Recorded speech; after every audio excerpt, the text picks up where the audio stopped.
Surrounded by the carnage of slain wolves, a young man in a red cape faces one last leaping beast. He channels a fiery red energy, his resolve hardening as he grips his sword. The battle is not over. Two more spectral wolves with glowing eyes emerge from the shadows to face him. His eyes glowing gold, the blood-splattered young man glares at his enemies and asks, "Who's next?" Enraged, the two spectral wolves launch themselves at him in a coordinated attack. He grits his teeth and parries a vicious bite, his weapon clashing against the monster's fangs. Woof!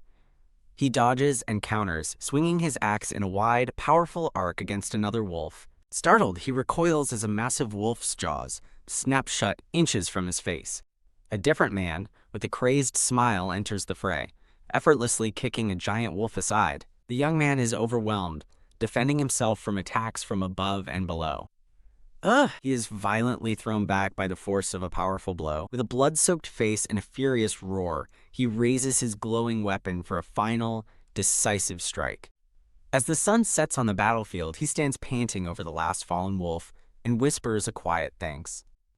An ominous thought echoes through the dissipating dark energy, cursing the victor. He turns to face his final foe, a monstrous alpha wolf, its shadowy form towering over him. The young man realizes the wolf's presence confirms a letter he received was real, giving him a new reason to fight. Woo! Yeah! The scene changes abruptly to a student celebrating the end of midterms. This is Jan Perkis, a third-year swordsmanship student, ecstatic that he survived his exams. A second-year night student, Celine Haster, chides Jan, reminding him he's not in the clear yet. Their friend, Leto Einstern, tells Celine to let Jan enjoy his moment of triumph. John brags about passing his other skills, but Leto teasingly predicts he'll only become a city guard. Celine sighs about the constant stress of the academy, while her two friends celebrate without a care. Celine scolds Jan for stating the obvious, but he argues that she's the one who started it. Celine reminds them about their practical swordsmanship class tomorrow, warning against being late, much to Jan's dismay. The three friends part ways for the night, promising to see each other tomorrow.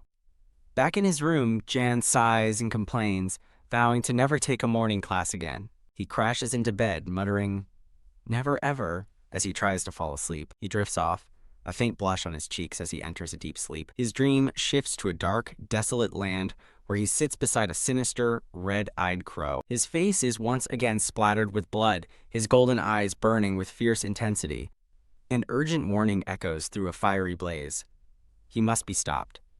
Jan jolts awake with a gasp, his face pale with terror from the vivid nightmare. He sits up in bed, questioning the dream and the mythical name Delphirum that he heard. He dismisses the nightmare, blaming it on having too much to drink the previous night. He notices his calendar is on the wrong date and spots a mysterious sealed letter on his desk. He cautiously picks up the unfamiliar letter, examining its red wax seal. Unfolding it, he finds the page filled with a strange, runic language he's never seen before. He brightens up, guessing from the elegant handwriting that the letter must be from a woman. A look of utter disbelief crosses his face as a sudden, hopeful thought strikes him. He grins, imagining beautiful women vying for his attention. This must be a love letter. Deciding to be polite, he happily begins reading the letter before heading to class. Sitting at his desk, he admires the handwriting and reads a single, stunning word, fiancé. As he reads on, he picks out keywords, raid, hunting festival, demonic beasts, and practical class. Tisk. His smile vanishes as he realizes with cold certainty that he has been duped. He compares the letter's contents to his calendar, noting the dates don't match and criticizing Sophia for the sloppy prank. He scoffs at the letter's melodramatic and vague conclusion about the world perishing. What a letdown. Annoyed by the nightmare and the prank, Jan resolves to hurry and get to class. He arrives at the Grand Academy building, ready to start his day. As he walks through the courtyard, other students whisper about him, calling him the crazy one from rumors. He stands confidently for a moment, then looks down in confusion, wondering why he has an axe at his waist. He stands frozen in confusion, internally screaming about what's happening. He spots Leto and Celine and calls out to them for help. Leto tries to convince Celine to ignore Jan, not wanting to get involved in his mess again. Frustrated, John asks if they're even listening as they try to walk away. Leto circles him suspiciously, remarking that something is different, while Jan dismisses his antics. Leto dramatically announces that the evil spirit possessing Jan has finally vanished, leaving Jan baffled. He questions the evil spirit talk, but Leto insists he's been possessed for a whole week. Jan frantically insists he's missing a week. His last memory is from the previous night. Celine angrily confirms he remembers nothing, while Leto complains Jan treated them like servants and ruined their reputation. Leto reveals they were too scared to get help because Jan had threatened them with an axe. The realization dawns on him as he looks down at the gleaming axe in his own hand. His friends recoil in terror, begging him to put the weapon away as it brings back bad memories. He questions if he was truly possessed, his thoughts swirling over a glowing magical circle. A vision of his possessed self appears as he struggles to recall any source of the curse. His eyes widen as he connects his lost week to the terrifying nightmare he just had. He expresses relief that the spirit is gone, and his friends agree, relieved it left before another incident. He asks about the incident, and Leto reveals that he defeated the top student of the second years. They're referring to the monster swordswoman of the second years, the Academy's youngest aura expert. Jan pales in horror as he realizes they mean the infamous Saria Yurdina. He asks if they're joking, but Celine confirms he beat Saria so badly she was hospitalized for a week. No way, he cries, wondering what kind of spirit could do that as Leto asks for his plan. He asks what Leto means, and Celine reminds him of their swordsmanship class today. His eyes lock onto a formidable, white-haired student in the distance. It must be her. His mind reels with a single, panicked thought.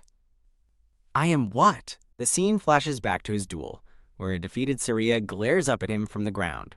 She reflects in disbelief that he, who once couldn't last 10 seconds, has now bested her. His possessed self glares down, his glowing eyes cold as he dismisses her shock. In a flash of memory, he parries her attack with overwhelming force from his axe. He easily sidesteps and overpowers her, sending her and her sword flying. A thought echoes.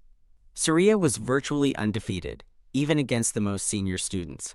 His friends watch in horror, unable to comprehend how John defeated such a prodigy. A sinister thought taunts him, asking if he isn't the least bit suspicious of his own power. Standing over her, his possessed self coldly notes that she fell for every opening he offered. He thinks back on how she walked right into his trap without realizing it. The weight of his actions crashes down on him, leaving him pale and sweating.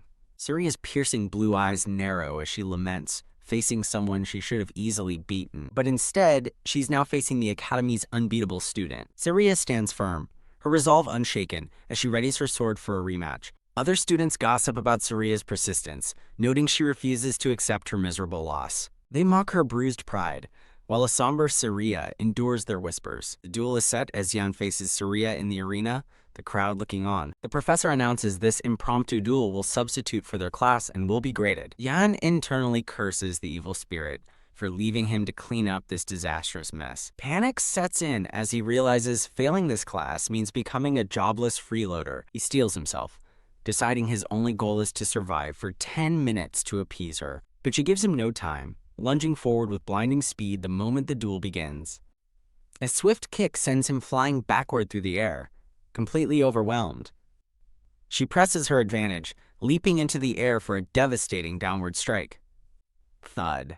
He hits the ground hard, defeated in an instant. He panics, realizing he won't last a minute, but resolves to hold on so she won't feel cheated. He trembles on the ground, barely able to support himself with his sword. As he moves to dodge, he's shocked to find his body, feeling incredibly light. Swinging with newfound speed, he desperately wonders what happened during his lost week. Saria smirks confidently, then her eyes glow with power as she unleashes her full strength. A blast of purple energy sends Jan stumbling back, his sword knocked from his grasp. She presses her advantage, her own sword glowing brightly as she lands a decisive strike. Defeated, Jan collapses to the ground, admitting to himself that there's no way out. Her words trigger a memory, and his eyes flash gold with his possessed self's rage. She grits her teeth in frustration, blaming him for making her a laughingstock. In a flashback, his possessed self easily blocks her attack, noting his improved senses. He parries her again, convinced that he is now a match for her. A single powerful swing sends a shocked Saria flying backward into the air. He easily evades an attack from the side. Another swift move from below trips her, sending her tumbling to the ground. He anticipates her next move, a frontal assault, and prepares his counter. Although it looks like she's overwhelming him with a continuous assault, he's actually managing to keep up. He wonders about her wasteful movements, recalling his possessed self's advice: don't charge at every opening. The memory continues as he takes a stance, remembering the second part of the lesson: assume it's a trap. Surya reveals he was the one who taught her that last week, which is why she demanded a rematch. Huff, huff. Jan pants, exhausted, but processing this new information. She challenges him to get serious, and he calmly acknowledges her point with a simple, I see. His eyes glow gold as he realizes that while his own strength has grown, she has also learned from their last encounter and is no longer the same. He understands that his own words last week have made her a much stronger opponent. The duel resumes in a flurry of strikes, as they are now more evenly matched. He meets her powerful thrust head-on, their faces inches apart in the heat of battle. Gritting her teeth, Surya decides she's tested him long enough. Jan, sweating, thinks he can call it quits now without her complaining. But Surya grins, ecstatic that he's finally gotten serious. It's time for me to show you what I can do too, she declares, leaping for a final blow. There it is, he thinks, moving to intercept her signature move. The professor's voice echoes over the academy grounds, announcing that Surya will win if Jan doesn't get up in 5 seconds. As his golden eyes glow, he reflects that the possession and this duel are the most unbelievable things that have ever happened. The professor begins the count while thinking he has done what was needed to make amends. Lying defeated on the ground, Jan resolves to become a normal person again. Surya sees through his act, questioning if he took that hit on purpose. As the count reaches 3, she threatens another duel if he tries to end it this way. She vows he will taste the same humiliation she did, as he internally despairs over this mess he can't even remember. Are you serious? Jen yells, asking why she's treating him like an arch-enemy over a single week. The professor asks if he wants to stop, but Jan defiantly states he can still go on. Surya turns away, telling them both to get ready for the real fight. She looks back with approval, glad they can settle this properly.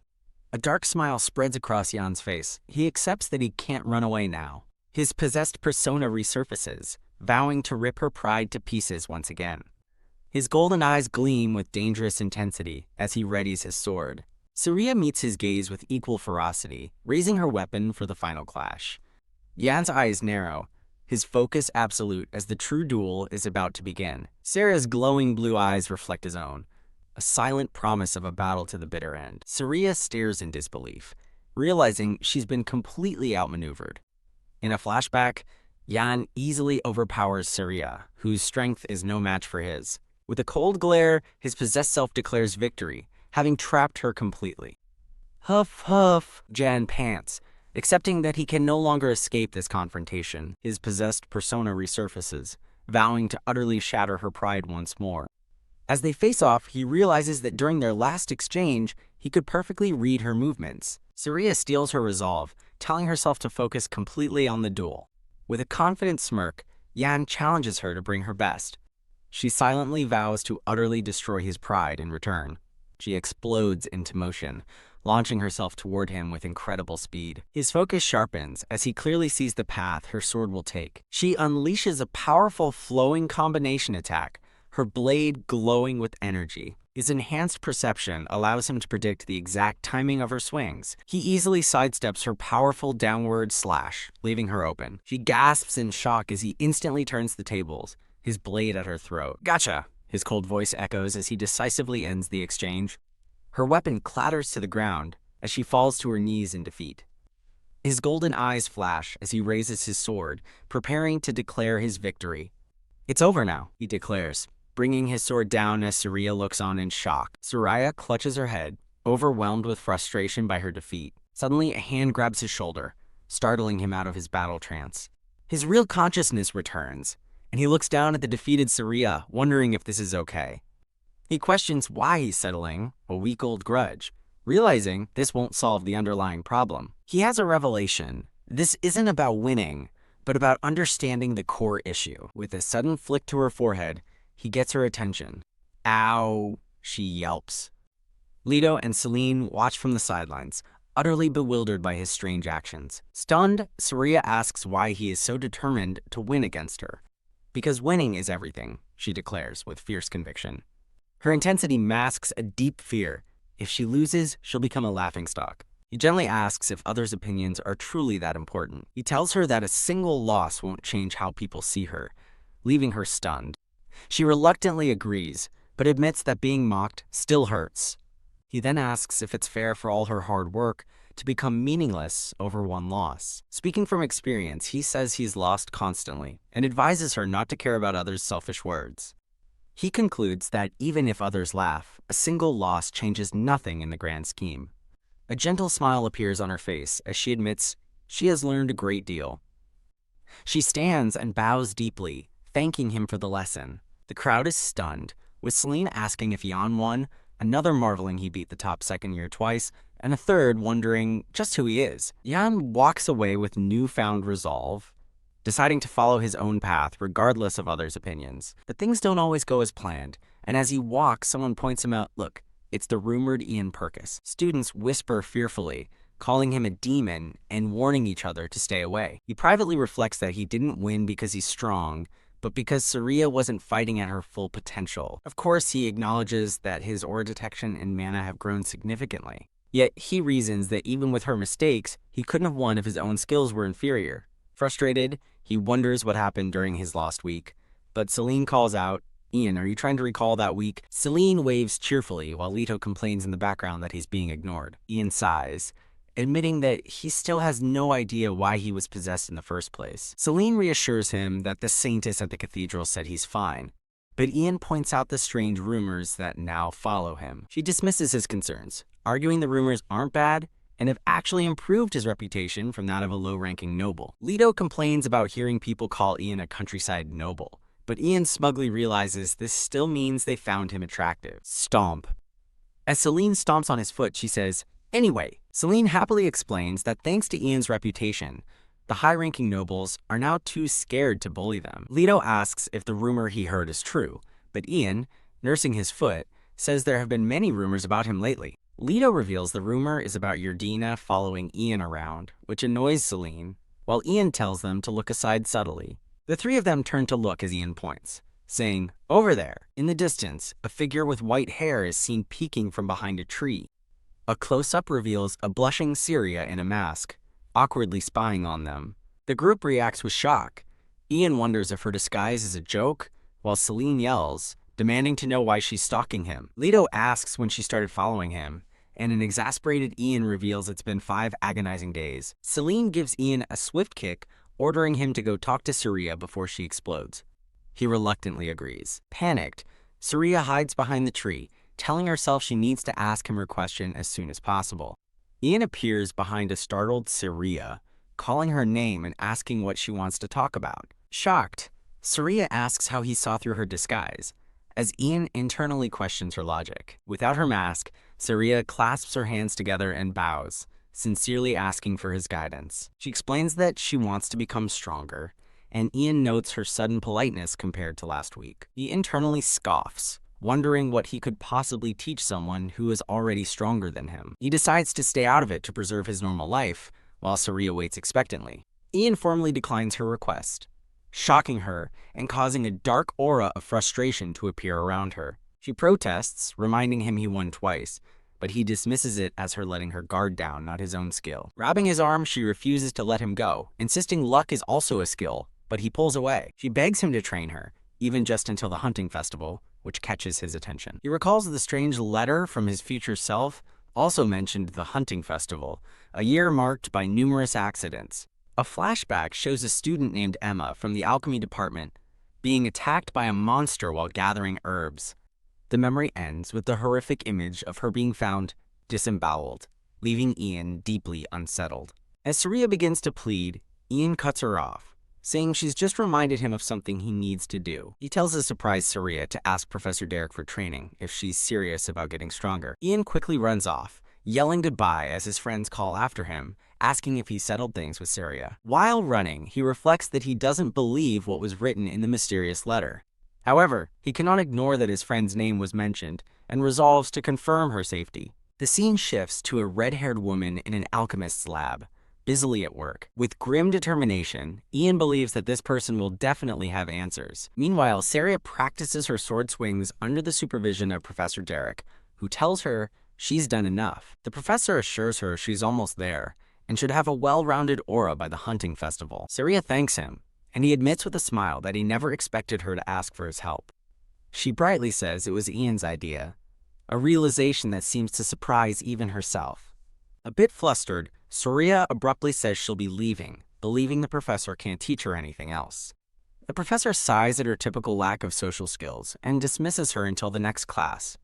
As she walks away, he calls out her name, Saria. He advises her not to be hasty, noting even that guy only placed second in his sophomore year. But she seems determined. Acknowledging her eagerness, the professor decides to give her a hint for her first hunting festival. He advises her to study the terrain and monsters of the southern forest, where the festival is held. Saria asks if there are strong monsters there, and he explains there are few near the entrance. He warns that powerful monsters appear deeper in the forest, and she resolves to venture further next time. The professor cautions her against going too deep alone, as some threats are beyond a single student. He reveals that records show terrible monsters appear more frequently as the festival gets closer. The scene shifts to a lore explanation. The heavenly god Ars was born from light, while the evil god Omelos emerged from darkness. The heavenly god created the universe and the law of time flowing from past to future. A world-shattering turmoil would result if this fundamental law of time were ever overturned. To safeguard order, the heavenly god placed heavy restrictions on time, meaning any being that could defy it would have to be an immensely powerful enemy of the heavenly god. The red-haired alchemist concludes her story, naming the only being with such immense power, Delphilm. "You get it now?" she asks with a confident pointed finger. Ian sweats profusely, admitting he doesn't understand any of it. She continues scolding him for barging in after a month and spouting nonsense about being glad she's okay. After calling him out for his lack of common sense, she's met with his plea for understanding between friends. She scoffs at his use of the word friends, saying he only visits when he needs something, as he desperately apologizes. Pleading, he asks her to please explain her theory one more time, but much more simply. With a wink, she accepts his apology and agrees to give him the simplified version. She reasons that defying time would require immense strength, a point Ian hesitantly concedes. She then reveals that only one being possesses such power, Delphilm, the servant of the evil god. The realization dawns on Ian as he asks if Delphilm is the one sending the letters. She chides him for his lack of common sense again, prompting an annoyed outburst from Ian. She clarifies Delphilm is just a guess, since he's a myth, prompting Ian to ask if it was the evil god himself. With a mutual sigh, she admits the evil god's existence is also unconfirmed, and Ian laughs nervously. She dismisses the idea of a letter from the future as impossible, and tells him to go secure it in his room. As he leaves, Ian reflects on her harshness, but also questions his own sanity for believing the letter. She stops him, offering 2 mysterious glowing blue potions. Pop, he excitedly asks if the potion grants invisibility, but she deadpans that it only erases his presence. She shouts in protest as he immediately chugs the potion without a second thought. Blag, he complains about the awful taste while she yells at him for wasting such a valuable item. He tries to calm her by suggesting they test its effectiveness, and she reluctantly agrees, seeing the value in more test results. As a blue aura envelops Ian, she closes her eyes and agrees to try and feel his presence. He marvels that he can't even sense himself, feeling as though he's become a ghost. A mischievous thought crosses his mind as he realizes the potential of total silence and stealth. Whoa. As he gloats about his new advantage for the festival, she suddenly grabs him from behind. Now caught in a headlock, he collapses, realizing there's a fatal flaw he hadn't considered. When he asks what went wrong, she reveals the potion's unexpected weakness, body odor. She yells that while his presence is gone, his scent remains, leaving him horrified. Well, that stinks. Deciding to leave, he promises to test the second vial in the forest and report back to her. She stops him, insisting that if he must go, he should call her first. She nervously adds that she's heard rumors about monsters in the forest behaving strangely. He looks at her warmly, questioning if that's the real reason she's concerned. Smiling, she offers to come along since she's free, telling him to put her to good use. Damn it. Back in his room, Ian glares at a trash can overflowing with crumpled letters, wondering about their sender. He collapses on his bed, reassuring himself that Emma will be fine since he warned her. Suddenly, Leto bursts into the room, demanding to know where Ian ran off to. Leto complains about having to calm a furious Celine, while a figure on the bed remarks on his timing. Confronting him, Leto asks if he knows how much Emma teased him about the letters, but Ian only asks if she is okay. Leto gives up, telling Ian not to cry wolf about someone dying again, but Ian ignores him and repeats his question. As the chilling words from the letter resurface, he urgently asks one more time how Emma is doing. A horrific vision shows a dead girl as Leto grimly replies, "How could she not be?" The scene shifts to a grand, sunlit cathedral. Inside, the injured red-haired girl lies in bed, as a hand, glowing with divine power, hovers over her, uttering, "Emmanuel. May God be with you." A white-haired woman in holy robes explains, "This is a greeting from the holy nation." Ian and Leto face her as Leto explains they found the girl, Emmanuel, at the forest entrance after a monster attack. The holy woman listens as Leto notes the attack was unusual, and she deduces a death-faking potion saved Emmanuel's life. She explains to a shocked Ian that divine power isn't limitless, but a miracle could be performed for a high-value offering. She watches them with a solemn gaze, awaiting their response. Ian shouts in protest that an herbalist's daughter couldn't possibly afford such an expensive offering. The holy woman clarifies that an offering's value lies not in money, but in the difficulty of obtaining it. With a somber expression, she tells them to unfortunately prepare for the worst. She informs them that Emmanuel's father will arrive soon and offers to break the news to him for them. With grim determination, Ian refuses to leave, explaining that he was the last person to see Emmanuel. He clenches his fist, feeling he must be the one to tell her father, as it may be their only meeting. The holy woman gently insists this is not their fault, and they shouldn't blame themselves.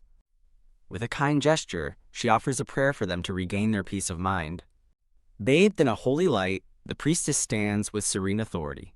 Fuming in a hallway, Ian angrily questions why a monster was at the forest entrance, believing Emmanuel could have escaped otherwise. He turns to find a dejected Leto leaning against the wall, and calls out his name.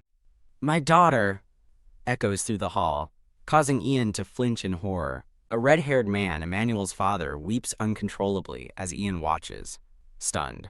As the father cries out in despair, Ian steps forward and asks if he is Emmanuel's father. The distraught man turns to him, asking tearfully if Ian knows his daughter. The father falls to his knees, begging Ian for help and pleading just to see his daughter's face one last time. As Ian and Leto watch helplessly, they lament their lack of wealth for a proper offering.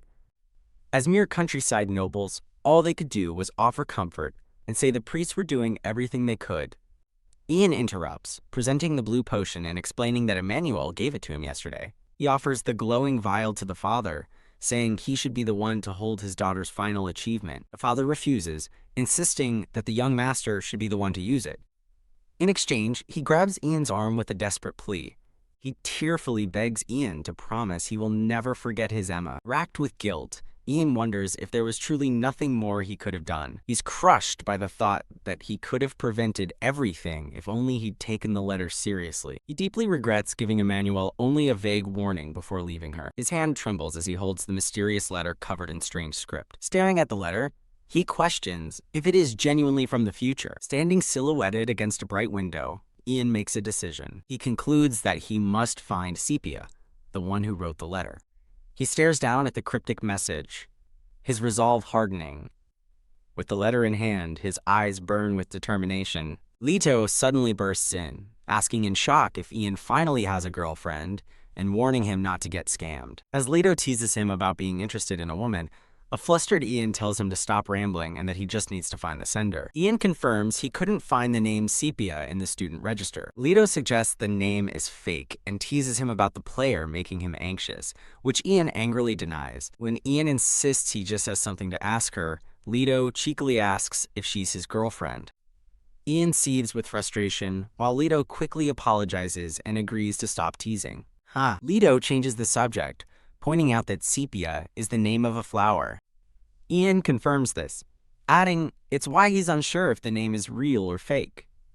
Leto suggests the name might be a nickname related to the flower, which is common up north. The mention of the north startles Ian, who realizes it's the Yardina family's territory. Leto offers to ask around, but mentions that when thinking of someone from the north, only one person comes to mind. He gestures towards Ian's crazy fan. Much to Ian's discomfort, Leto explains that the Yardinas are the only family in the snow-covered north, but he finds it odd she'd use a fake name for a love letter.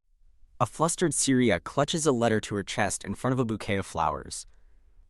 Ian stares in shock at a huge sack of gold being offered to him as compensation. Syria explains she felt it was rude not to offer payment for his guidance, but Ian insists he can't possibly accept it. He asks her why she is so desperate for his help as she pouts and looks away. Syria explains she chose him because she has nothing left to learn from anyone else, as Ian realizes her improved attitude is just for show.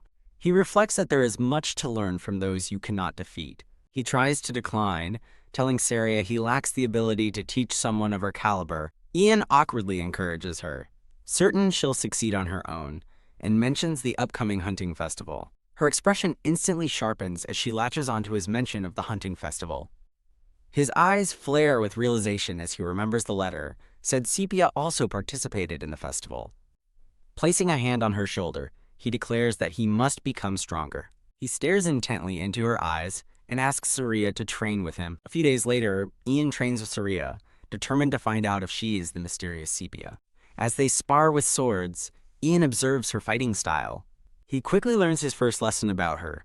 She has absolutely zero social skills. He realizes her nickname, Rude Yardina, isn't from malice. She's just terrible at interacting with people. Ow! After getting hit, Ian learns his second lesson. Syria has no concept of rest. She's the type of high-ranking noble who trains relentlessly by chugging healing potions, and she casually asks if he's okay.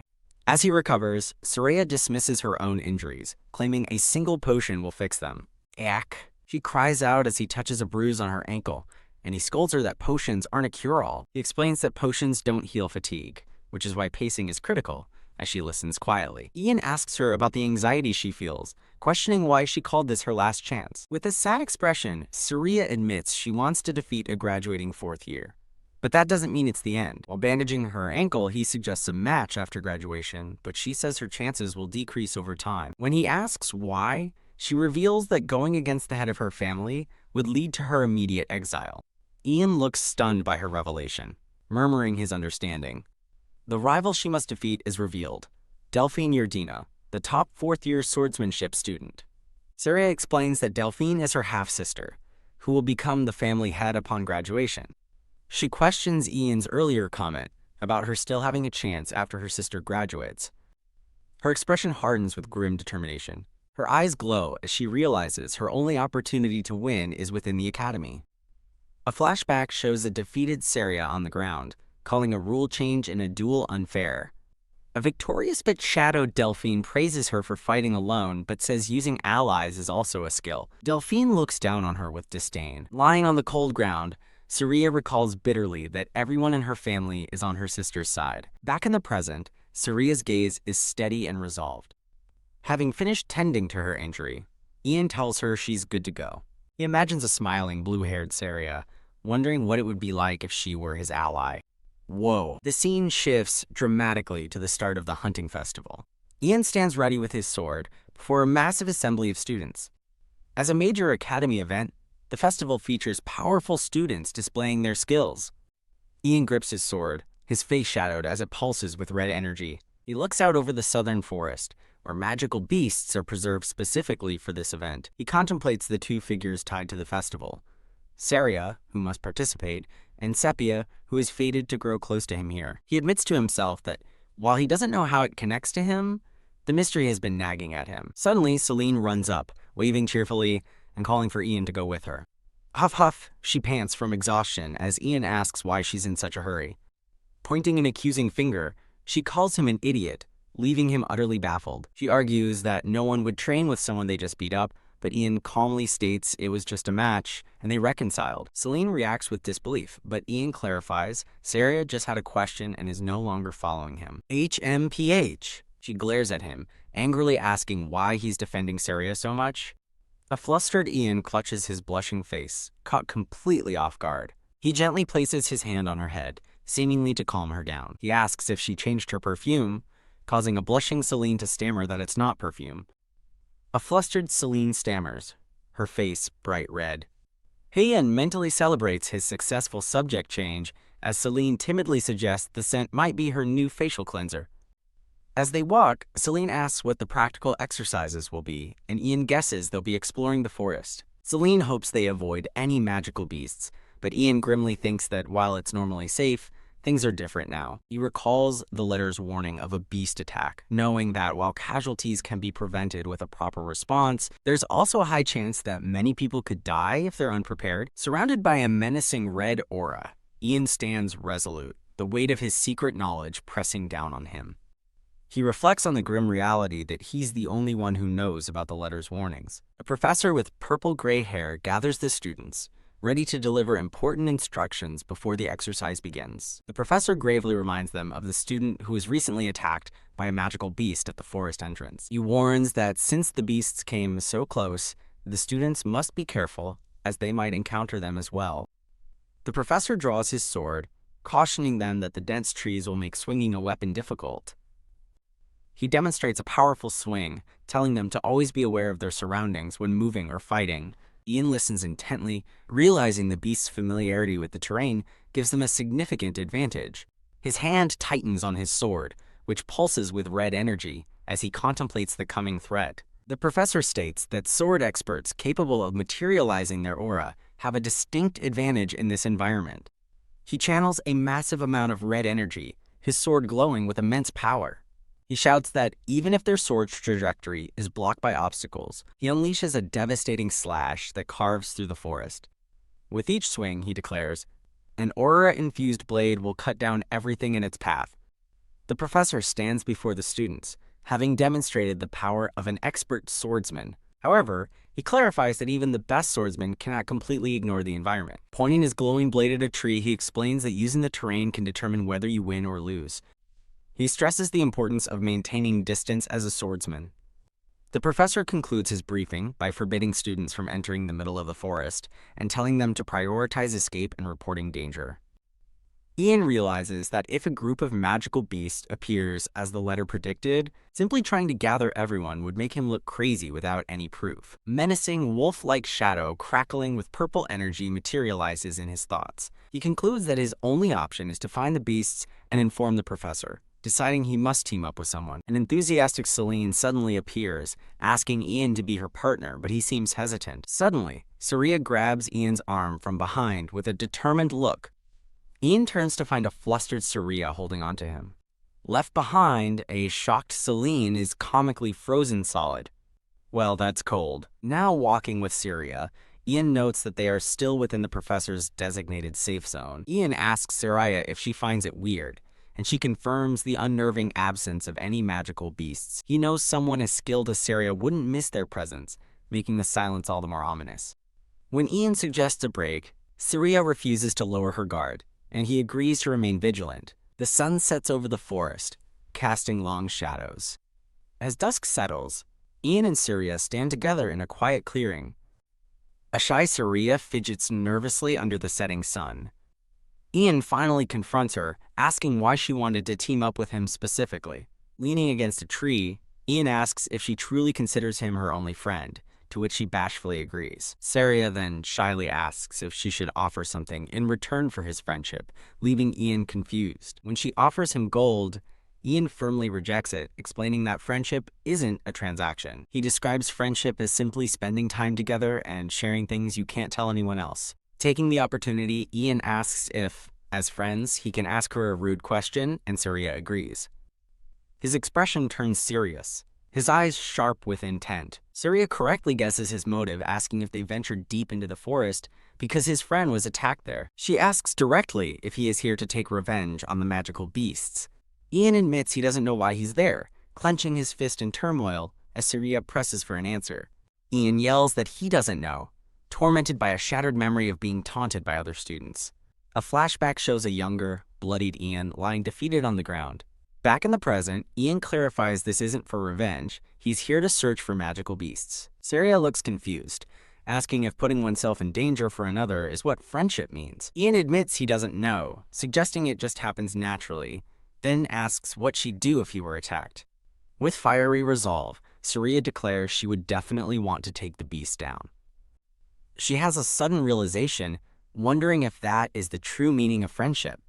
Ian asserts that he's not an idiot and won't be rushing in blindly against the beasts. He suddenly stops, calling out to Saria and asking if she felt that strange presence.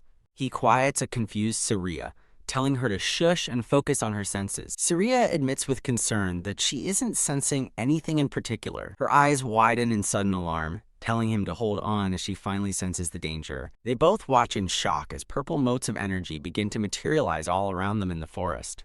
A grim notification confirms Ian's fears. The students in the forest are in danger. Ian and Saria stand back to back in a clearing as an ominous presence fills the air. Saria draws her blade, asking if they should attack. Ian firmly tells her no, ordering a retreat and explaining it's safest to inform the professor. With a worried look, Saria asks him if he's ready to run. With a determined yes, they leap into action, fleeing through the trees together. A massive, shadowy beast crackling with purple energy confirms it's chasing them. As the demonic wolf pursues them, Ian hopes they have enough of a lead to get away. He runs, thinking they just need to maintain their pace and reach the professor. He hears a sudden cry and turns in alarm. Saria stumbles and falls, clutching her leg in pain, while Ian looks back, horrified. He rushes to her side, asking if she's all right as she hits the ground. She clutches her ankle, explaining she re-injured it but insists she can put a brace on it.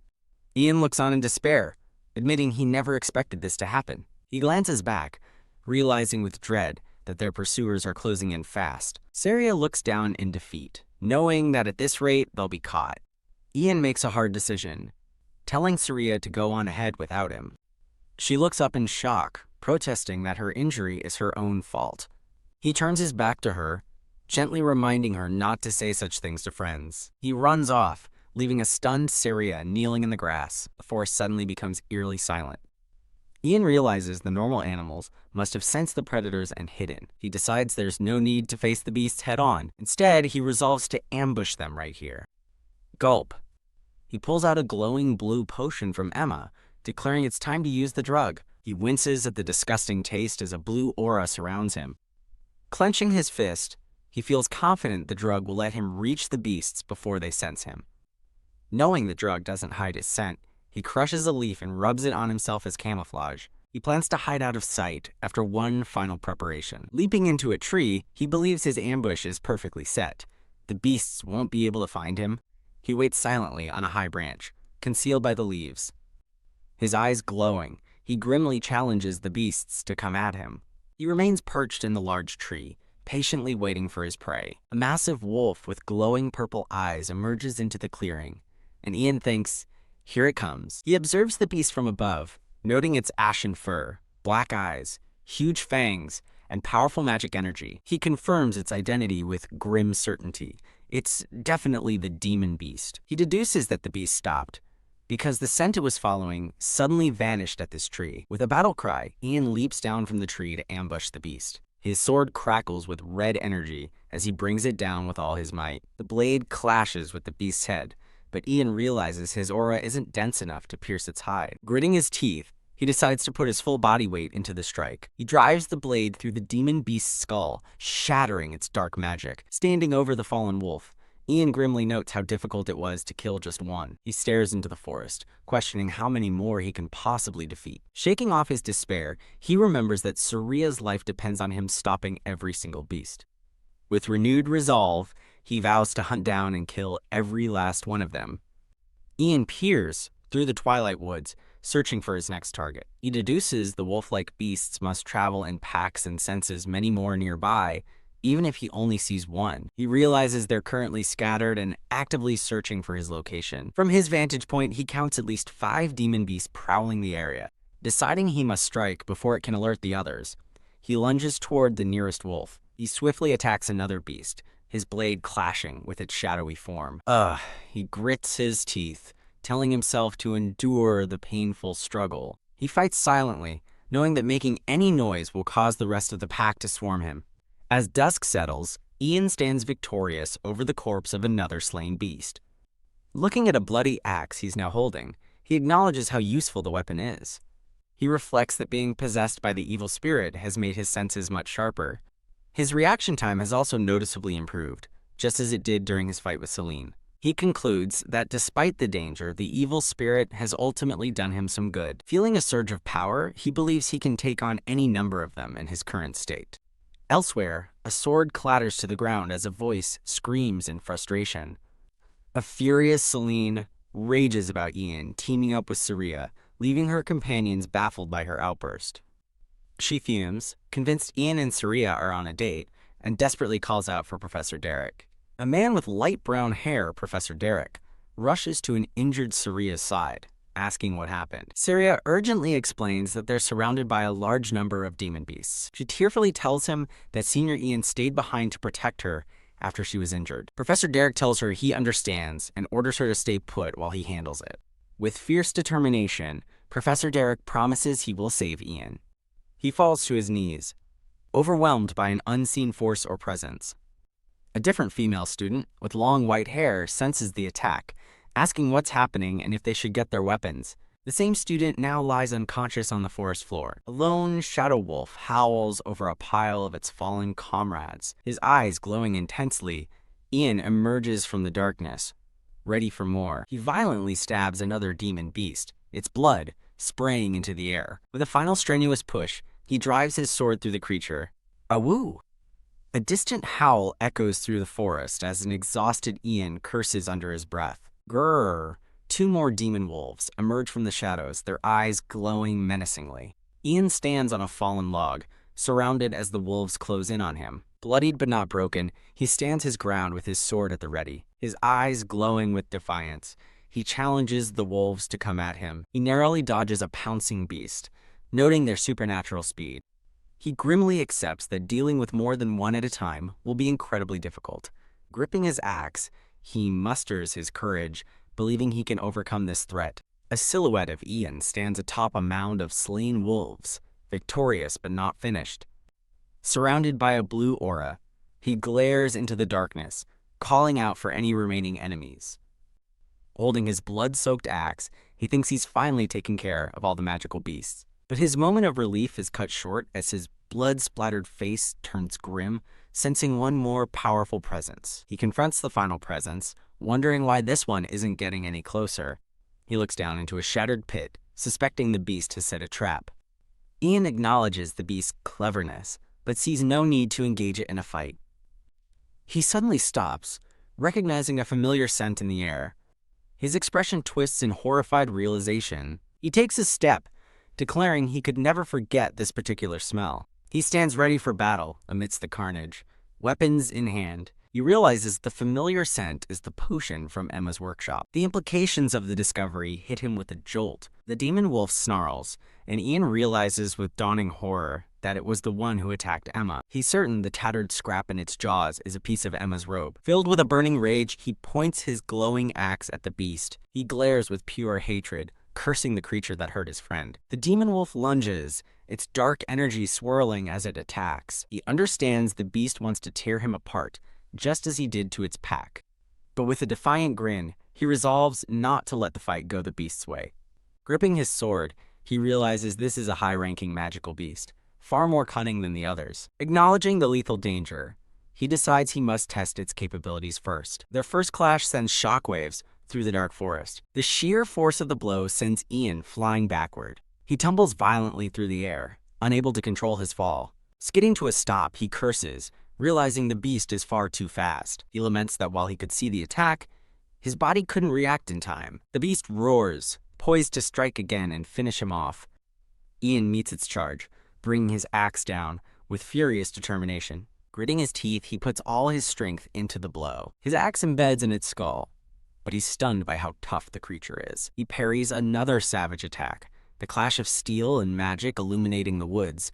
The beast shows incredible agility, flipping backward to evade his follow-up. Ian yells in frustration at the creature's acrobatic evasion. He sarcastically suggests the beast should join a circus. He notices the beast's cracked teeth, realizing it can no longer bite him effectively. He admits he's in worse shape, having taken a heavy blow at the start. He knows he won't be able to dodge another one of its high-speed attacks. The beast lunges again, closing the distance for a final showdown. It unleashes a torrent of crackling purple energy directly at him. He grimly accepts that the beast has him beaten in both stamina and speed. With a final cry, he swings his sword with all his remaining might. He knows the fight won't look good for him if it drags on any longer. He realizes he has to end this now, while the beast is still toying with him. As the beast lunges for the kill, he resigns himself to his last resort. He thinks to himself that he avoided this tactic because of how dangerous it is. The beast unleashes a massive beam of destructive energy from its mouth. He takes the full force of the blast, sent reeling from the impact. He slumps against a tree, seemingly defeated, as the beast slowly approaches. A tendril of dark energy extends from the beast, reaching for him. The massive silhouette of the wolf looms over his fallen form. Victorious, bloodied, and seemingly broken, he whispers that this was his plan all along. Suddenly, he unleashes a torrent of blue lightning, his sword crackling with immense power. His plan is revealed. By feigning weakness, he lured the beast in to expose a vital spot. His eyes glowing with power and face splattered in blood, Ian gives a chilling smirk as his lightning-infused trap springs. As the lightning tears into the beast, Ian snarls that it's about to have its guts ripped out. A massive column of blue lightning erupts from the ground, engulfing the demon beast in a final, overwhelming attack. Ian lectures the dying wolf that it should have killed its prey immediately instead of toying with them, a lesson learned from its attack on Emma. He stands exhausted amidst the sparkling embers of his attack, the forest floor quiet once more. With a final surge of power, he yells for the beast to remember this moment. Staring down at the dissolving corpse, Ian vows that the beast will never forget this defeat. The scene blurs, indicating someone is rushing through the woods at incredible speed. Professor Derek sprints through the forest, desperately calling out Ian's name. His face etched with worry, he races onward, praying that Ian is still alive. In the distance, a massive explosion of energy rends the earth, a testament to the battle's ferocious conclusion. The ground shakes violently as dirt and rock are thrown into the air from the blast. Skidding to a halt, a winded Professor Derek wonders in shock if that incredible slash was Ian's doing. Standing over the carnage, Ian senses two presences approaching from a short distance away. Celine arrives, calling for the professor before her eyes widen in panic, asking where Ian is. The entire group freezes in horror as they find Ian collapsed amidst the slain beasts. Professor Derek grimly states they'll find out what happened if they keep moving forward. The group cautiously advances through the eerie, silent forest, passing the bodies of the slain wolves. Peeking around a tree, Celine nervously calls out into the clearing. She screams Ian's name upon finding him lying unconscious atop the massive alpha wolf's corpse. Propping himself up, a dazed Ian weakly jokes that they're all a bit late. Celine, Professor Derek, and the other students stare in stunned silence, a mix of shock and relief on their faces. His strength finally giving out, Ian calls for Professor Derek before collapsing into unconsciousness. His eyes flutter open as he recalls the moment he woke up inside the temple. He remembers being told by the Saintess that Professor Derek carried him there after he fell unconscious from killing the beast. Looking at his bandaged hand, he thinks he's lucky to have survived with only minor injuries, though he'll be discharged later. His relief is short-lived, as he soberly reminds himself that his survival does nothing to bring Emma out of her coma. He muses that a more mature beast wouldn't have toyed with him, as a familiar red-haired boy chimes in, mocking his serious monologue. Calling him a dumbass, the red-haired boy starts an argument, but Ian, annoyed, tells him to leave a patient alone. The spirit scolds him for being a lunatic who risked his life just to act cool in front of a girl, leaving Ian flustered. He then asks if Ian had the potion Emma gave him, and Ian admits it was the only reason he was able to win. A cute flashback shows Emma giving Ian the potion before he single-handedly fought the wolves while she watched from a tree. As Ian has a moment of realization, the spirit calls him a hopeless dumbass and advises him to ask for help next time. Elsewhere, the red-haired boy tells a white-haired girl that the rude girl, Yerdina, is completely smitten with Ian. He adds that he's seen her loitering outside the temple more than a dozen times a day. Ian sighs, wondering why she doesn't just come in and concluding she must be feeling too guilty. Just then, Celine bursts through the door, thrilled to see he's finally awake. She throws her arms around him in a tight hug, causing him to wince in pain. Crying with relief, she holds his face, overjoyed that he's all right, while the red-haired boy watches with a smile. Suddenly, Celine is playfully biting his bandaged hand while telling the red-haired boy that Ian owes her a drink with his bounty money. Surprised, she asks about the reward, clarifying that she heard it was 70 gold. Ian is shocked, having never heard of a reward, as Celine announces she's going to the bathroom and tells him to pick something to eat. As she leaves, she takes his hand in hers, a brief moment of gentle connection. But then she squeezes his injured hand tightly, making him cry out in pain. He protests, asking if that's any way to treat someone who's hurt. She turns away with a pout, stubbornly insisting that she's not mad. Leaning in close, she suddenly confesses how worried she was, startling a blushing Ian. She collapses onto his chest, sobbing that she truly thought he had died. He gently pats her head, reassuring her that he won't die so easily while thinking to himself that she smells nice. Pulling back, she tearfully asks why he keeps getting into danger, declaring she doesn't care about that girl and only cares that he's safe. Flustered, Ian justifies his actions to himself, insisting he can't just abandon someone in danger. Celine forcefully dismisses his excuse, yelling that his reason isn't the point. She looks at him with sad intensity, confessing that she's been this way since she was little. Overwhelmed by emotion, she suddenly lunges onto a stunned Ian in his hospital bed. Ian internally panics, wondering if the shock of the situation was too much for her. Lying on his chest, she seems momentarily confused by her own bold actions. Ian blushes furiously as she holds him, completely caught off guard by her closeness. She cups his face, telling him to stay still as they stare into each other's eyes. The red-haired spirit, Leto, watches the scene unfold in utter bewilderment. Kiat. The moment is broken as Ian reflexively pushes her away, sending her tumbling backward with a scream. Mortified, Celine yells, "Forget it!" and flees from the room. She stops and points at him accusingly, to which he can only respond with a nervous, "Yeah." Leto's spirit appears, warning Ian to be careful if he plans on getting close to a girl named Saria. He continues his lecture, cautioning that the world of women is far more complicated than Ian can imagine. Ian looks sheepish, realizing his friend might have a point. He recalls ignoring Leto's words before, remembering a tense confrontation between Yerdina and another female student. Guilt washes over him as he thinks that, in the end, the conflict was because of him. Elsewhere, a group of students in a courtyard point someone out in the distance. They spot the white-haired girl, contemptuously identifying her as the rude Yerdina. Two students gossip loudly, recounting the rumor that Yerdina, the top second year, ran from the beast attack. They continue their taunts, saying her senior partner Ian is a true talent while she's all talk. Yerdina overhears them but calmly accepts their words, admitting to herself that they're right about her running away. She recalls the incident, thinking that Ian shouldn't have even needed to fight. She accepts the blame, believing the entire incident was her mistake. In a flashback, she remembers Ian standing over her, vowing to herself that it was her responsibility. She recalls cowering on the ground, realizing he was fighting in her place. She remembers Ian telling her not to blame herself in front of her friends. The memory of him rushing off to fight flashes through her mind as she yells that it's an emergency. She remembers seeing Professor Derek carrying Ian, desperately shouting for the temple to prepare for an operation. The memory of a distraught Professor Derek holding a bloodied Ian haunts her as she realizes he nearly died for her. Her eyes glow with blue power as she comes to a new understanding and resolve. Yerdina reflects that he was the first person she felt comfortable with, even when she was difficult. She recalls his gentle smile, remembering he never got angry at her complaints. His acceptance made her feel like it was okay to just be herself. She realized that because of his kindness, she grew to not want to lose him. Now, she finally understands the feeling he must have had facing the beasts for her. She watches his back in her memory as he runs toward danger. Her epiphany is complete. Friends protect each other because they don't want each other to die. With newfound determination, Yerdina stands outside Ian's room, ready to face him.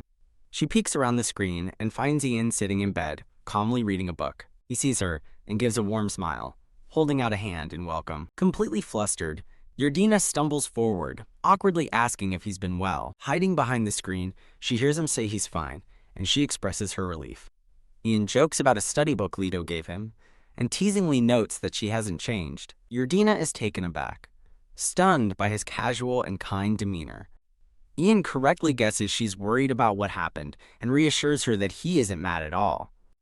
Overjoyed, she asks if he's really not mad, as Ian notes how volatile her emotions are. He smiles, telling her it's only natural for friends to help each other out. Yardina blushes at the thought of being friends, as Ian asks if the bag she's holding is another form of compensation. She flusters, insisting it's the reward money that Professor Derek gave her. She hands Ian the bag, explaining it's his reward for defeating the beasts, and that the professor wanted him to have it immediately. Ian opens the bag and is stunned by the massive pile of gold coins, stammering that it seems like too much. He suspiciously asks Yardina if she added her own money to the reward. She tells him to just take the extra amount, insisting that his life isn't something that can be bought with gold. Blushing, Yardina suddenly realizes their hands are touching. As their hands remain clasped over the money bag, she softly calls him Senior. Celine bursts through the door, cheerfully calling out Ian's name and wishing him good morning. The three of them freeze in a moment of awkward silence. Celine's expression darkens as she sizes up the situation. Celine violently shoves a protesting Yardina out of the room. Ian watches in utter shock at the sudden turn of events. Celine stands with her arms crossed, demanding to know why Yardina was there, while the dejected girl skulks away. Yardina announces she's leaving for her morning training, clutching an injury from the shove. Celine confronts Ian, asking whose fault it is that Yardina was there in the first place. Ian gets frustrated, telling Celine to stop being difficult and to forget about Yardina. Celine quickly changes her tune, excitedly suggesting they think about what to eat when he gets discharged. She leans in with a sinister, happy grin, her face glowing with a dark red aura. Haha, Leto appears, laughing, as Ian realizes this must be the complication his friend warned him about. Elsewhere, Yardina walks down a set of stairs, telling herself that's not the point. Sulking with a gloomy aura, she walks through a courtyard as two other students notice her. Two male students watch her pass, with one calling her an eyesore and declaring they should crush her completely. The blonde student scoffs that he hated her being pampered as the top student, and now finds her a disgrace for abandoning her friend. He wonders aloud about her weaknesses, intent on bringing her down. A different, confident-looking blonde man with a sword sits nearby, observing. A hooded figure approaches the two gossiping students, calling their conversation interesting and telling them to behave. The hooded person offers to tell them something about Saria Yardina if they have time. The student, Lupin, angrily demands to know who the stranger is, but the blonde man tells him to hold it. The blonde leader smirks, inviting the mysterious figure to share what they know. The hooded student, whose green hair is now visible, smiles slyly. The stranger leans in, revealing the secret is about Saria's birth. The green-haired student promises them they won't need to fear retaliation from the Yardina family. With an ethereal glow, the student guarantees it. Dressed again, Ian stands over Emma's bed, sadly saying her name. He regrets not believing the letter's contents, thinking he could have prevented her fate. He reflects that two prophecies, the attack on Emma and the beast appearance, have already come true. He rereads the letter, realizing there's a high chance beasts will also appear at the hunting festival. Noting the letter now says monster, he concludes the next threat will be even stronger. He resolves that he can't stop it alone and must ask Professor Derek for help. As he finishes his thought, the Saintess appears and calls out to Mr. Ian. The Saintess stands before him, stating she just wanted to stop by for a report. Ian asks about Emma, and the Saintess confirms that with continued treatment, they can keep her alive. Ian remembers her words about a valuable offering being able to cure Emma. He asks what kind of offering she meant, and she explains it needs high divine or magical energy. She says the remains of valuable beasts are typically used, but they are too rare and expensive for Emma's crying father to acquire.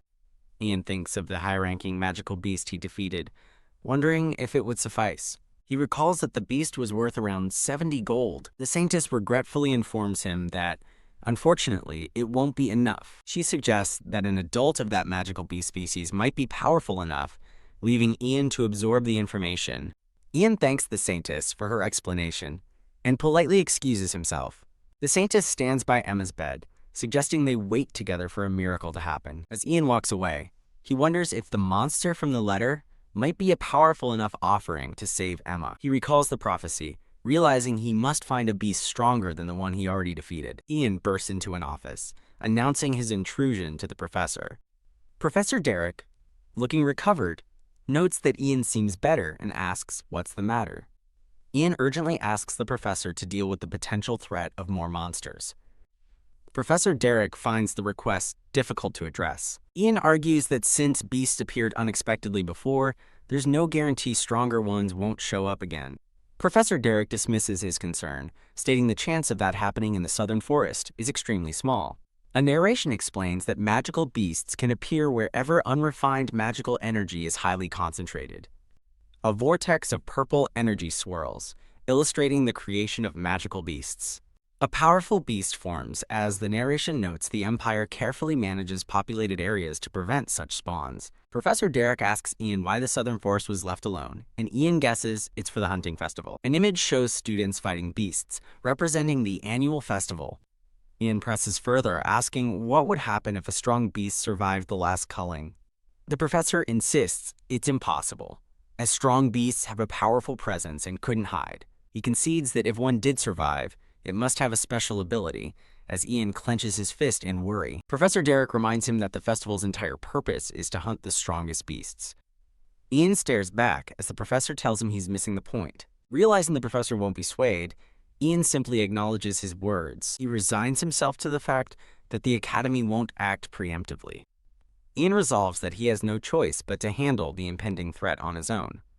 A clock tower marks the passage of time as the scene shifts. The blue-haired student and his friends spot Yerdina, calling her the rude one. Yerdina walks past the group of boys with a tray of food, paying them no mind. He cruelly taunts her about growing up without a mother, causing her to stop in her tracks. She stands frozen, clutching her tray, while the boys watch from behind. The students step in front of her, and she coldly asks if they have something to say. A flash of energy crackles from her eye as she tells herself to ignore them. With a calm smile, she attempts to walk past her tormentors. As she moves on, she thinks that she mustn't waste her energy on them. The blonde leader continues his taunts, telling her to keep ignoring them as always. He deliberately bumps into her shoulder as he walks past. He mockingly calls her our brilliant little Yerdina. He knocks her tray, sending her meal crashing to the floor. Yerdina stares in silent fury at the shattered plate and spilled food. Elsewhere, Ian walks confidently through a courtyard. Ian overhears two students gossiping about how Yerdina was trembling with anger as she left the cafeteria. His expression darkens as he hears them mention the Yerdina family name. A student reveals he heard Yerdina is a family disgrace because her mother was from a lower class. Another student tries to recall the name of her partner, Ian Purkis. The first student snaps his fingers, excitedly confirming that's the guy. Ooh-ah. Ian suddenly grabs the student by the collar, his face livid. Glaring intensely, Ian demands to know what they were saying, but the startled student stammers that it was nothing. The student nervously tries to deflect, making awkward small talk about the weather. His friends flee in terror, and he yells after them, calling them traitors. Ian grabs the student's shoulder, ominously asking to talk for a second. Surrounded by a fiery aura, Ian smiles menacingly, telling the boy he has a lot of questions. Ian complains to his smirking Leto about having to study topology, grumbling that the subject makes him sick. Leto grabs his attention, urging him to take a look at something important. Ian turns around, his expression shifting to one of surprise. Leto shoves an article into his hands, causing Ian to cry out in shock at its contents. The article's headline focuses on the Southern Forest Magical Beast Repelling Case. It reports that third-year student Ian Purkis has become the talk of the Academy after defeating multiple magical beasts. An illustration shows Ian heroically fighting off shadowy wolf-like beasts in the forest. The text praises his remarkable feat of defeating 10 monsters, including a high-ranking one. Ian is depicted looking stoic and powerful, surrounded by a swirling magical aura. The article then shifts its focus to Miss Saria Yerdina, the top student of the second-year swordsmanship department. It claims Yerdina has come under fire for abandoning her friend and fleeing, showing her running from the battle. Flustered, Ian clutches his head, demanding to know why he is being praised so much. Leto smiles brightly, explaining that this dramatic version of the story simply sells better. He outlines the perfect gossip narrative. The arrogant, noble Yerdina flees, while the humble, low-ranking noble Ian defeats the beast. Frustrated, Ian asks who wrote the article, feeling he must do something to correct the story. He hesitates, recalling Yerdina's reputation as a snob who looks down on commoners. Ian sighs, concluding it's impossible to change the story, prompting Leto to ask why he cares so much. He admits he's worried for Saria, explaining that bad rumors about her have been spreading. Leto clarifies that after Teen insulted Syria, other students began spreading similar rumors. Ian reveals he already scolded the gossipers he caught, hoping they won't speak so openly anymore. Leto asks what year the bullies are in, and Ian guesses they are second years from their brown capes. Considering Teen's third years and now the second years are involved, Leto gets a bad feeling. He theorizes that someone is orchestrating the bullying from the shadows, and Ian immediately suspects Teen. Leto describes Teen as a delinquent from the South who has always disliked Syria. A flashback shows the blonde bully Teen and his friends with malicious, sneering expressions. Ian questions whether a noble from a frontier region could really have that much influence. Leto argues the mastermind must have an information network wide enough to know about Syria's lineage. Gripping the crumpled article, Ian realizes one thing is clear. He concludes with fiery resolve that the people behind the rumors must know something significant. Across the courtyard, Ian finally spots Yerdina, noticing her hair is stained red. He rushes toward her, calling out to Syria and asking if she's all right after what happened. A close-up of Ian's eye reflects his deep concern for her. Yerdina, her hair soaked in a red liquid, turns to him with a cold, hardened expression. The scene flashes back, explaining that she had returned to the cafeteria during mealtime. As Yerdina walks past, two students gossip about how she has the nerve to show her face, while another defends her need to eat. She shoots them a furious glare, her eyes glowing with a menacing blue aura. The bullies continue their taunts, cruelly suggesting she might have been picked up off the streets. Yerdina clenches her fist, her patience worn thin. One of the bullies confronts her, asking about her scary look before mockingly saying they were just talking about a lower-class girl. The cruel words hang in the air, emphasized by a dark, oppressive panel. The bully smirks, noting that his comment about her class status seems to have hit a nerve. Enraged and glowing with blue energy, Yerdina vows that she cannot forgive this. She lunges forward, charging directly at her tormentors. A golden aura crackles around her feet as she prepares to attack. She stomps her foot to the ground, unleashing what is called dig magic. As she plans her next move, she prepares to shift her center of gravity. Suddenly, her magic fails, and she stumbles forward, losing her balance completely. Thrown off, she realizes someone else must be using magic against her. Ha ha! The two bullies laugh mockingly as she falls helplessly to the ground. The gray-haired bully cruelly pours a red drink over a shocked and humiliated Yerdina's head. As a bottle lies shattered, she realizes it shouldn't be possible to use magic without an incantation. She understands the bullies must have prepared this ambush, setting a trap after they left the cafeteria. Bwahaha lying humiliated on the ground, she realizes they were waiting for her to come back all along. Back in the present, Yerdina explains to Ian that she held back because her family doesn't acknowledge her mother, and fighting would cause them problems. Ian furiously asks how she could have no reason when they insulted her, but she explains the bully pretended it was an accident and didn't name her directly. Clenching her skirt, she explains they would have easily talked their way out of any accusation. She tearfully concludes that she would have been the only one to cause trouble for her family. Finally letting her emotions out, Yerdina breaks down and cries. Wiping her eyes, she thanks Ian for listening and says she feels better, but he insists she's not fine at all. She looks at him with resolve, stating that she is fine because he's on her side. Ian's expression hardens as he turns away, declaring that he, however, is not fine with it. His resolve burns as he thinks to himself that he is not fine with this at all. The scene shifts to a courtyard where Ian confronts Teen and his cronies. Teen mockingly admits he tripped her with magic and asks if Ian also saw him pour juice on her. He smugly boasts about giving her a luxurious shower she couldn't afford, then finally notices who he's talking to. Teen stands frozen in surprise as he finally recognizes a menacing Ian Purkis standing before him. Surrounded by a furious aura, Ian demands to know where they heard about Syria's private life. Teen scoffs, asking if Syria is his girl, as Ian glares back with fiery eyes.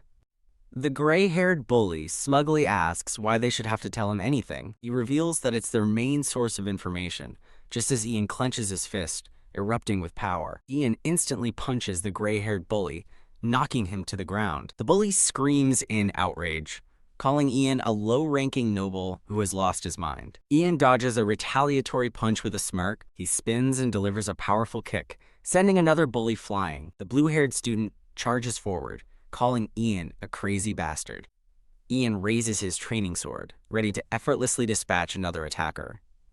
Ian stands over his two downed opponents, the fight just beginning. With a menacing smile, Ian promises to beat them all up until they apologize to Saria. He assesses the situation, realizing he took out the magic user first and that only Teen remains a real threat. Ian acknowledges that Teen is a top third-year swordsman and will be tough, but he's past the point of caring about the details. He decides to deal with the minions first and worry about Teen later, as the remaining students shout to attack him together. Ian easily deflects an attack, coolly keeping a tally. 3 to go. He smirks confidently, thinking his skills have recently improved. He feels certain that he can deal with these remaining opponents with ease. Ian lunges forward, a blur of motion as he moves to engage the next bully. He skillfully blocks a sword strike from one of the students. Ha! The student reels back in shock as Ian unleashes a powerful battle cry. Ian overpowers his opponent with a decisive downward strike. As one student falls, Ian grimly counts. 1 down. 2 more to go. His expression shifts to one of surprise as he senses another attack. He deftly dodges a lunge from another one of the bullies. 2 more students leap down from above, launching a surprise pincer attack. Ian turns his head, ready to face the new challengers. He drops to one knee, blocking a powerful, coordinated overhead strike from 2 swordsmen. He grits his teeth, straining under the combined force of their attack. In a fluid motion, Ian twists his body to evade their locked blades. He strikes back, landing a solid blow on one of his attackers. His eyes glowing with intensity, Ian prepares to deliver a finishing blow. The last student watches in terror as Ian's sword descends upon him. Panting slightly, Ian stands victorious amidst the unconscious bodies of the bullies. With the minions defeated, only the blonde-haired bully, Teen Yuri, remains standing. Ian's eyes glow with intensity as he announces, "Now you're the only one left." Teen looks back, genuinely baffled, and demands to know how Ian's skills have improved so much. He mockingly asks if Yardina gave Ian a miracle drug when they were training in the morning. Ian recoils in shock, demanding to know how Teen knew about his private training with Saria. Turning away, Teen smugly explains that Ian has simply been catching his attention lately. Teen clarifies that it's because Ian managed to defeat the formidable Yardina, not once, but twice. Their swords clash in a furious burst of magical energy. The battle rages as Ian and Teen exchange powerful, lightning-fast blows. Though pushed back, Ian feels confident that he is not about to lose this fight. Teen taunts Ian, noting that while his sword skills have improved, his magic is still weak. In a moment of silent reflection, Ian acknowledges that Teen is right. He knows he can read his opponent's moves, but realizes he'll lose if he can't overcome Teen's magic sword. With grim determination, Ian resolves that he must find a way to deal with it. He admits to himself that his magic power is no match for Teen's in a head-to-head clash. Teen leaps into the air, bringing his glowing magic sword down for a powerful strike. Ian braces himself from below, preparing to defend against the overwhelming attack. A massive explosion of power erupts as Ian struggles to block the attack. Thrown off balance, Ian lands hard on the wooden platform. Teen lands gracefully, smirking as he compliments Ian's toughness. He warns Ian that he can't win just by running, as Ian pants heavily but remains defiant. Ian smirks back, vowing to shut Teen's mouth once and for all. Teen declares that men of the fierce Southern Kingdom accept defeat in a fair fight. Holding his magic sword ready, he challenges Ian to prove himself. Ian scoffs internally at the idea of a fair fight from a bully who harasses Saria. Teen lunges forward, resuming his fierce assault. Looking up, Ian anticipates the strike from above. Ian cries out as he's caught by the powerful blow. Stumbling backward, Ian struggles to regain his footing after the heavy hit. Teen stares in shock at Ian's speed, demanding to know how he moved so fast and recalling their first fight. He continues, remembering Ian's first duel against Saria. Teen explains he saw Ian dodge an attack that should have been impossible to avoid. It was, Teen thinks, as if Ian had bent reality itself. He demands to know Ian's secret. Ian panics internally, wondering if Teen is referring to the time he was possessed. Looking down, he recalls that only a master can use spatial steps. A sudden realization hits him as he connects steps and feet to the cracked ground. He observes that the ground is soft and uneven. His eyes scan the battlefield, noticing how it's gouged and broken from the earlier brawls. With a spark of insight, Ian realizes this is his only path to victory, and becomes intrigued by the technique Teen mentioned. Intrigued, Teen shouts that he wants to see that strange technique again. He charges forward, eager to bait Ian into using the mysterious move. Teen slams his sword into the ground, daring Ian to dodge his attacks. Ian launches himself into an acrobatic backflip, narrowly evading the ground-shattering strike. He lands gracefully, narrowly dodging another swing and preparing his counter. Gripping his sword, Ian thinks to himself that he just needs a little more time. Teen grins maniacally, tauntingly asking what's wrong. Ian pants for breath, his body trembling with exhaustion from the relentless assault. Seeing his opponent weaken, Teen roars that he'll finish him off now. Ian barely manages to block the final, electrified blow, his face a mask of shock and strain.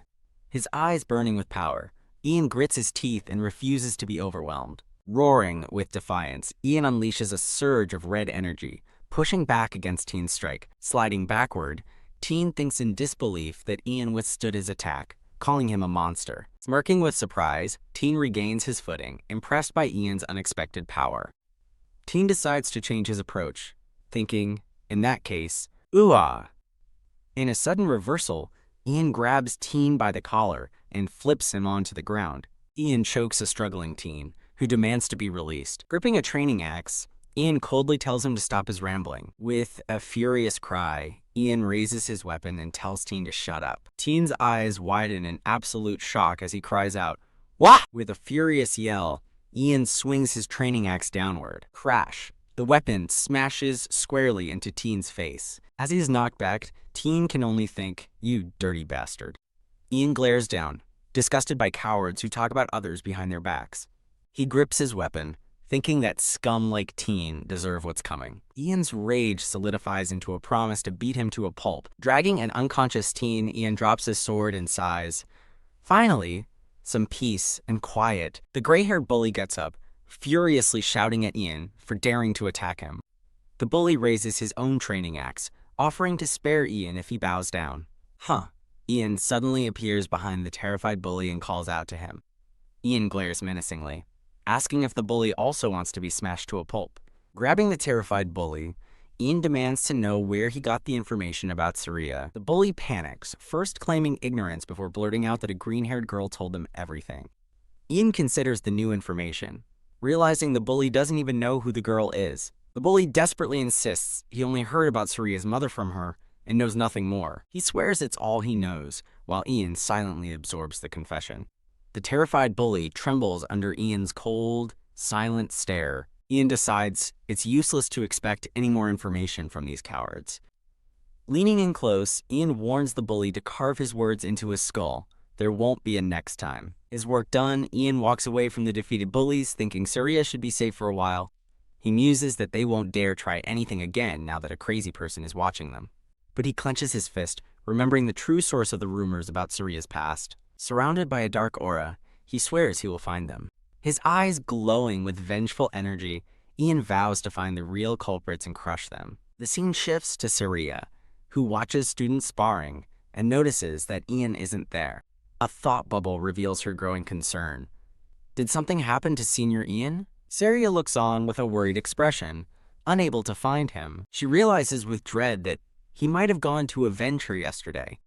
She thinks to herself that no matter how angry he was on her behalf, it recalls a painful memory of being taunted as an orphan. Turning, Saria's eyes land on two familiar female students. The green-haired girl mockingly asks why Saria is staring, and sneers that she can't cry to her mommy. Saria's face darkens with fury as she recognizes her tormentors, thinking these bastards. Trembling with rage, she grips the hilt of her sword, trying to control herself. She bitterly reminds herself that there's nothing she can do despite her anger. The two girls laugh at her ferocious expression, mocking how angry she looks. They cruelly suggest her anger is due to a lack of upbringing, then correct themselves. She only got half of one. A voice cuts in, telling them enough, as Teen steps in front of the two girls. The girls look back in shock, asking him what he's doing. A bruised and bandaged Teen warns them to stop unless they want to end up like him. The two female tormentors try to talk their way out of the situation, claiming it's a misunderstanding. A bruised Teen tells them to save their excuses, bitterly remarking that Ian Purkis didn't give them a chance to explain either. With a bandaged and scuffed face, Teen glares with simmering rage. His defeated and battered cronies stand behind him, their expressions equally grim. The two girls tremble with fear, caught between Saria's fury and Teen's group. As Saria confronts them, Teen shouts at the gawking students, telling them to mind their own business. Teen and his gang then bow deeply to Saria, formally apologizing and promising to leave her alone. Saria comments that he could have saved himself the embarrassment, questioning why he's making such a scene. Leaning in, Teen tells her with glowing eyes that he has his reasons for making a big deal out of this. He gets close to her face, explaining it's better to maintain the story that a crazy guy defeated them all. In a flashback to the training grounds, Teen admits to himself that he still dislikes Saria, finding her rude but annoyingly strong and well-connected. However, he concedes that finding allies is also a skill. Saria places a comforting hand on the back of his shoulder. Watching from a distance, Ian observes the scene and thinks to himself that Teen is cleverer than he expected. Saria seems about to speak, a look of uncertainty in her wide eyes. The two female bullies now bow deeply to Saria, offering a stammering apology and promising never to bother her again. As they continue to bow, one offers a quiet "ah." Saria looks down at her former tormentors, flustered by their sudden and complete surrender. She clenches her fist, thinking that she can't keep relying on Ian's help. With renewed resolve, Saria vows that next time, she will handle things on her own. The scene shifts to the purple-haired woman, who asks Ian if he enjoys hurting himself. She confronts him about the rumor that he beat up 8 people yesterday, to which he can only stammer. Sighing, she explains that she helped him for her own reasons, mentioning that the Ranellas would have otherwise made it a huge issue. Ian is shocked to hear the name of the Ranellas, and she confirms that the Count was displeased. She reveals that the bastard ultimately complied with her demands. A bleeding Ian worries that the man is plotting revenge and might put pressure on his family. As Ian worries, the purple-haired woman reassures him that she properly explained the situation. She smiles, adding that the heavens protect the righteous. She mentions a favor she owed him, but Ian is confused and asks what she's talking about. Dismissing his concern, she tells him not to worry and addresses him as Emmanuel. Ian is left completely baffled, wondering why she just called him Emmanuel. Alone in his room, he curses the damned evil spirit. Sighing, he wonders what on earth she was up to for the past week. A vision of the spirit appears before him, wreathed in angelic light and feathery wings. Ian frets, realizing her explanation was no simple matter, and questions just how big a favor she did for him. Ian, his friend with the ponytail, bursts in, demanding to know if he really beat up Teen's gang. OWW. She tackles him onto the bed to check his injuries, while he complains about her habit of jumping on him. She angrily asks why he cares so much about that rude bitch, and keeps sacrificing himself for her. Ian calmly tells her that's not it at all. Smiling softly, he reminds her of his promise to protect her. She's touched, murmuring that he remembers their promise. Ian replies warmly, asking how he could ever forget. He recalls a time he lay sick, while Noble schemed with her uncle to take her family's territory. He then remembers finding her, his best friend, crying alone in a flower garden. He made his decision then. He would definitely protect her, prompting her to whisper his name. In the present, Ian hugs his friend and tells her not to worry, saying she's like a little sister he must look after. She erupts with fury, yelling that they were having an intimate moment and he just ruined it. Oh, he recoils, asking what he did wrong, while she snaps that it's pointless explaining things to an idiot like him. Changing the subject, she declares they need to deal with Yardina's issues, so Ian's interest in her will finally fade. His friend explains that Yardina's situation has worsened, with bullies now openly targeting her. She continues that it's not just a few people. Most of the students are involved. She reveals they are high-ranking nobles with vast networks, which Ian notes is exactly what Leto said. His friend confirms that there was likely a mastermind among Teen's third-year group. Ian dismisses the third years as they have little contact with Yardina, concluding the culprit is likely a fourth year. With glowing eyes, Ian solidifies his theory. His friend suggests asking Leto to investigate when he arrives, and Ian agrees, citing Leto's connections. Ian narrows down the suspects. A fourth-year, high-ranking noble, and a hooded figure with green hair flashes in his mind. A vision shows a terrified student with light hair, cornered by a looming figure. Ian recalls the green-haired source that Lupin mentioned. With a grim look, he realizes this information narrows down the list of suspects significantly. His resolve hardens. Now all that remains is to find the mastermind. Dressed in a formal red-caped uniform, Ian walks through the academy halls with purpose. Oh. He spots a red-haired man and recognizes him instantly. The red-haired man bows deeply, greeting him as young master, but Ian tells him to be informal. Ian asks how she is, and the man reports grimly that she is barely clinging to life. The red-haired man despairs, but Ian urges him to believe in a miracle. Overcome with gratitude, the man grabs Ian's hands. Ian dismisses his thanks, saying he only fought because he was attacked and deserves no gratitude. The red-haired man quickly lets go, apologizing for his outburst, but Ian reassures him it's all right. Unable to contain his gratitude, the man thanks him one last time and takes his leave. Ian watches him go, his expression serious and thoughtful. He hardens his resolve, vowing to save Emma by any means necessary. As dusk falls, the scene shifts to a clock tower. Standing by the training grounds, Ian muses on Leto's impressive connections. He's confident Leto will find the culprit.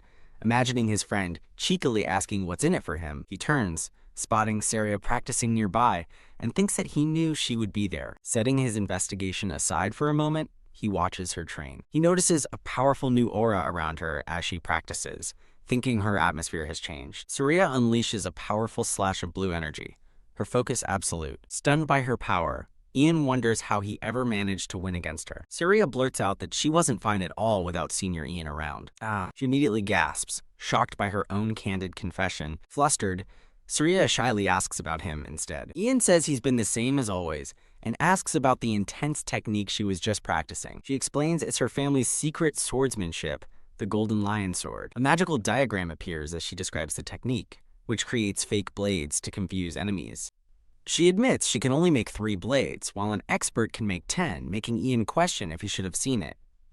She awkwardly tells him it's fine, since his skills are too low to imitate it, then immediately regrets her words. Mortified, she quickly tries to backtrack, stammering that he's already very strong.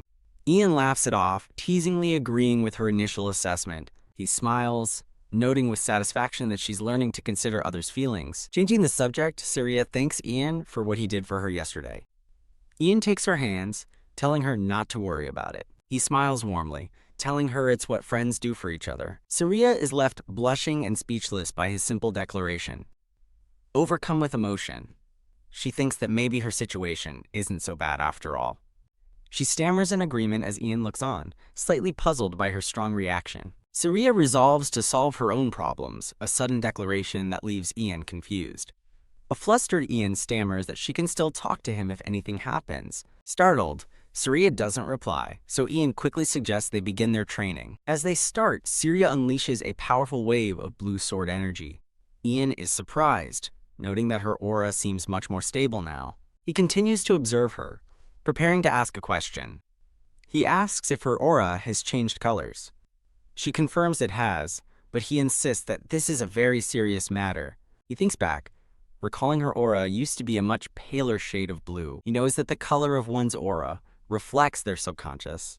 A change in its color signifies a profound internal change within the person. Saria finds this strange, admitting she doesn't feel like anything has changed at all. Her expression turns serious and distant as she considers his words. She dismisses the idea, saying that if her aura changed, it must have been a long time ago. She reveals it happened when she was just 6 years old. In a painful memory, her mother pleads with her father not to abandon her. But her father coldly summoned the knights to deal with the situation. She recalls with horror how they left her mother disfigured, though she kept reaching out for her. A symbolic hand reaches through chains, representing her mother's desperate final plea. Terrified of being banished herself, she pretended she saw nothing. After her mother was taken, her elder sister warned her to prove her usefulness or suffer the same fate. A flashback shows a young, terrified Saria standing beside her cold, menacing older sister. She explains to Ian that ever since then, she has devoted her life to swordsmanship to prove her worth. Ian asks if that's her motivation for wanting to defeat her sister and become the next family heir. Saria looks away, her hand on her chest, unable to answer. Ian watches her with a concerned look, trying to brush off her past. He thinks to himself that he can't possibly leave her alone after hearing her tragic story. He smiles, deciding that since the hunting festival is a team event, they will find a way to succeed together. Elsewhere, the green-haired woman tells Saria's blonde sister about the rumors and admits to leaking information about her mother. The sister smirks cruelly, calling the act a mere light-hearted greeting. She decides with malicious glee that now she'll have to crush Syria for real. Back at the training grounds, the session concludes, and Ian compliments her work. Syria thanks him as Ian remembers he'd been so focused on her situation he forgot about the letter. As Ian tries to excuse himself, Syria shyly calls out to her senior.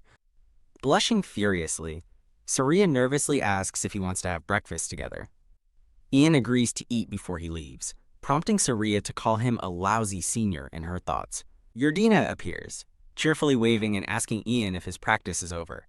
Ian glares, asking who she's calling lousy, as Syria awkwardly offers a good morning. Yurdina smiles, noticing they're about to eat breakfast. She grabs Ian's arm, declaring they should go together as they always do. A confused Ian is dragged away, protesting that they've never eaten breakfast together. He tries to stop as Syria grabs his other arm, holding him in place. Two female students watch from a distance, remarking on the drama unfolding.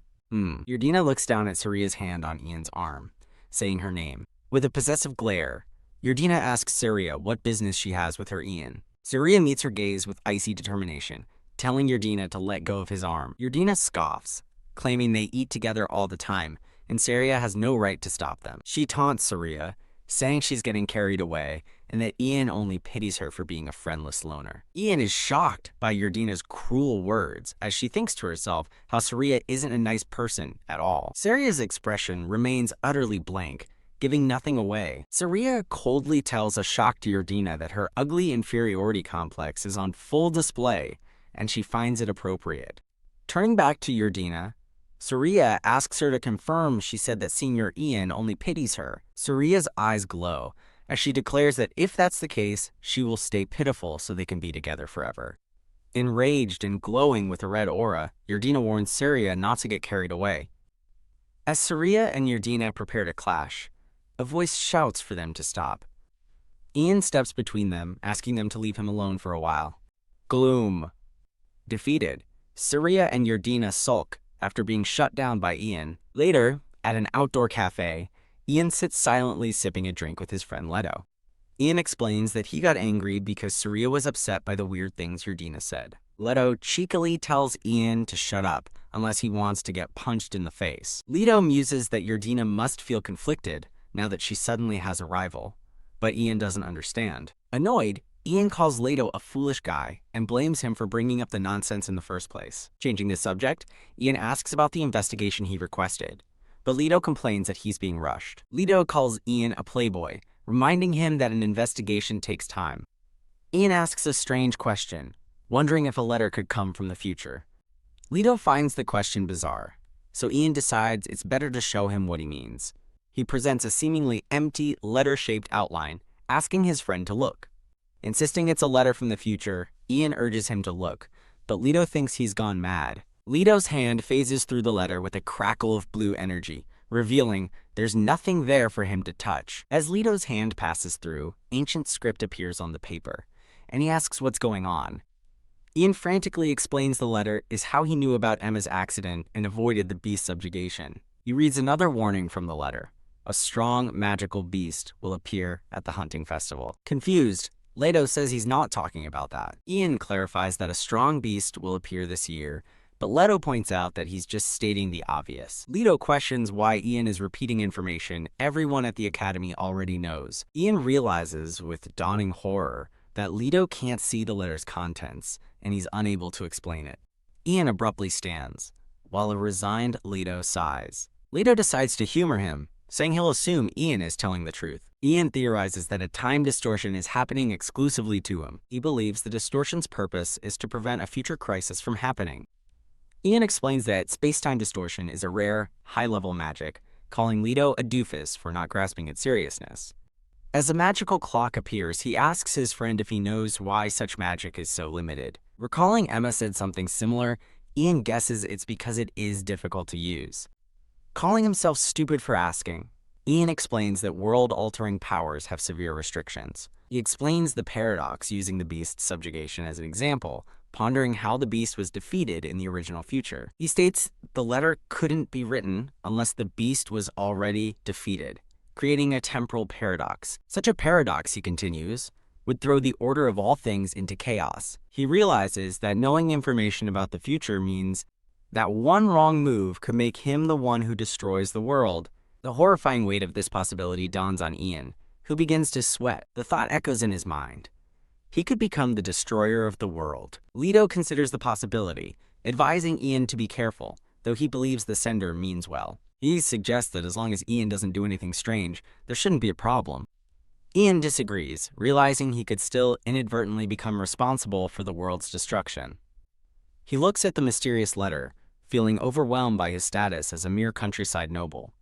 He despairs, questioning how he's supposed to handle this immense responsibility on his own. Feeling lost, Ian wonders what he should do from this point forward. A powerful presence approaches Ian from behind. Ian turns, sensing the newcomer's arrival. A shadowed woman glares down at him, asking if he's the one who beat up her little brother. The shadowed figure is revealed to be a powerful-looking girl in a witch hat, glaring furiously. Ian sweats nervously, clearly intimidated by her intense presence. Thump. In a tense standoff, the witch hat girl and a blonde boy radiate a menacing aura.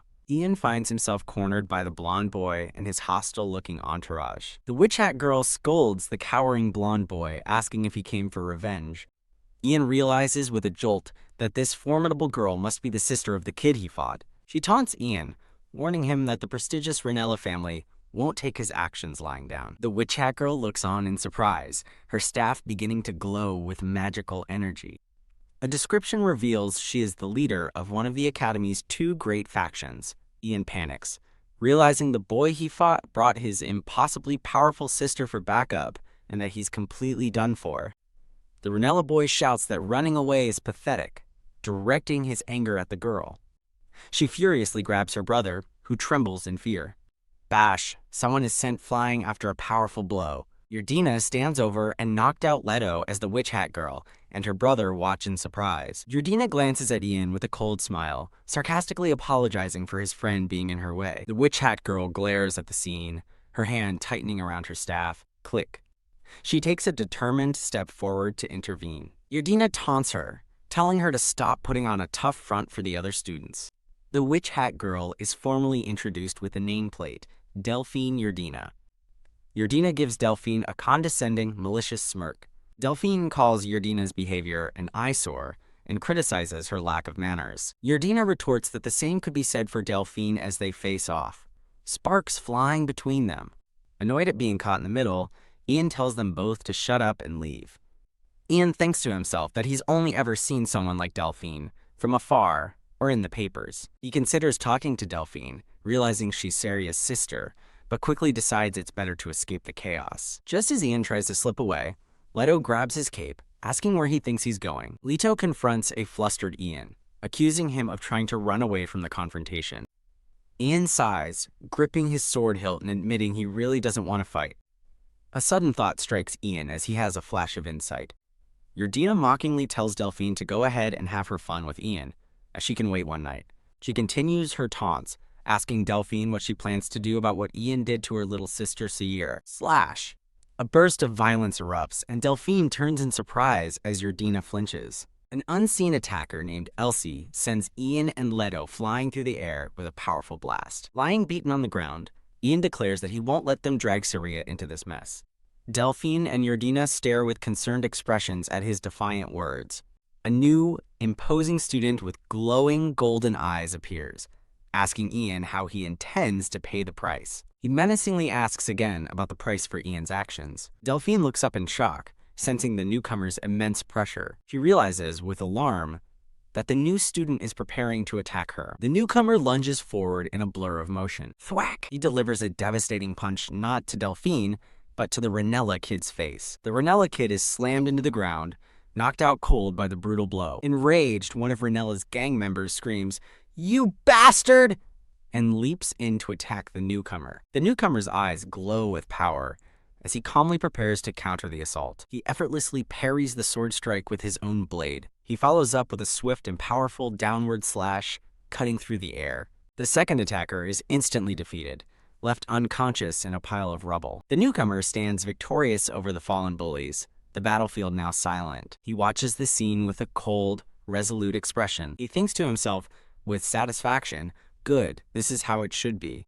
Delphine Yardina stands resolute, her staff glowing as she prepares for battle.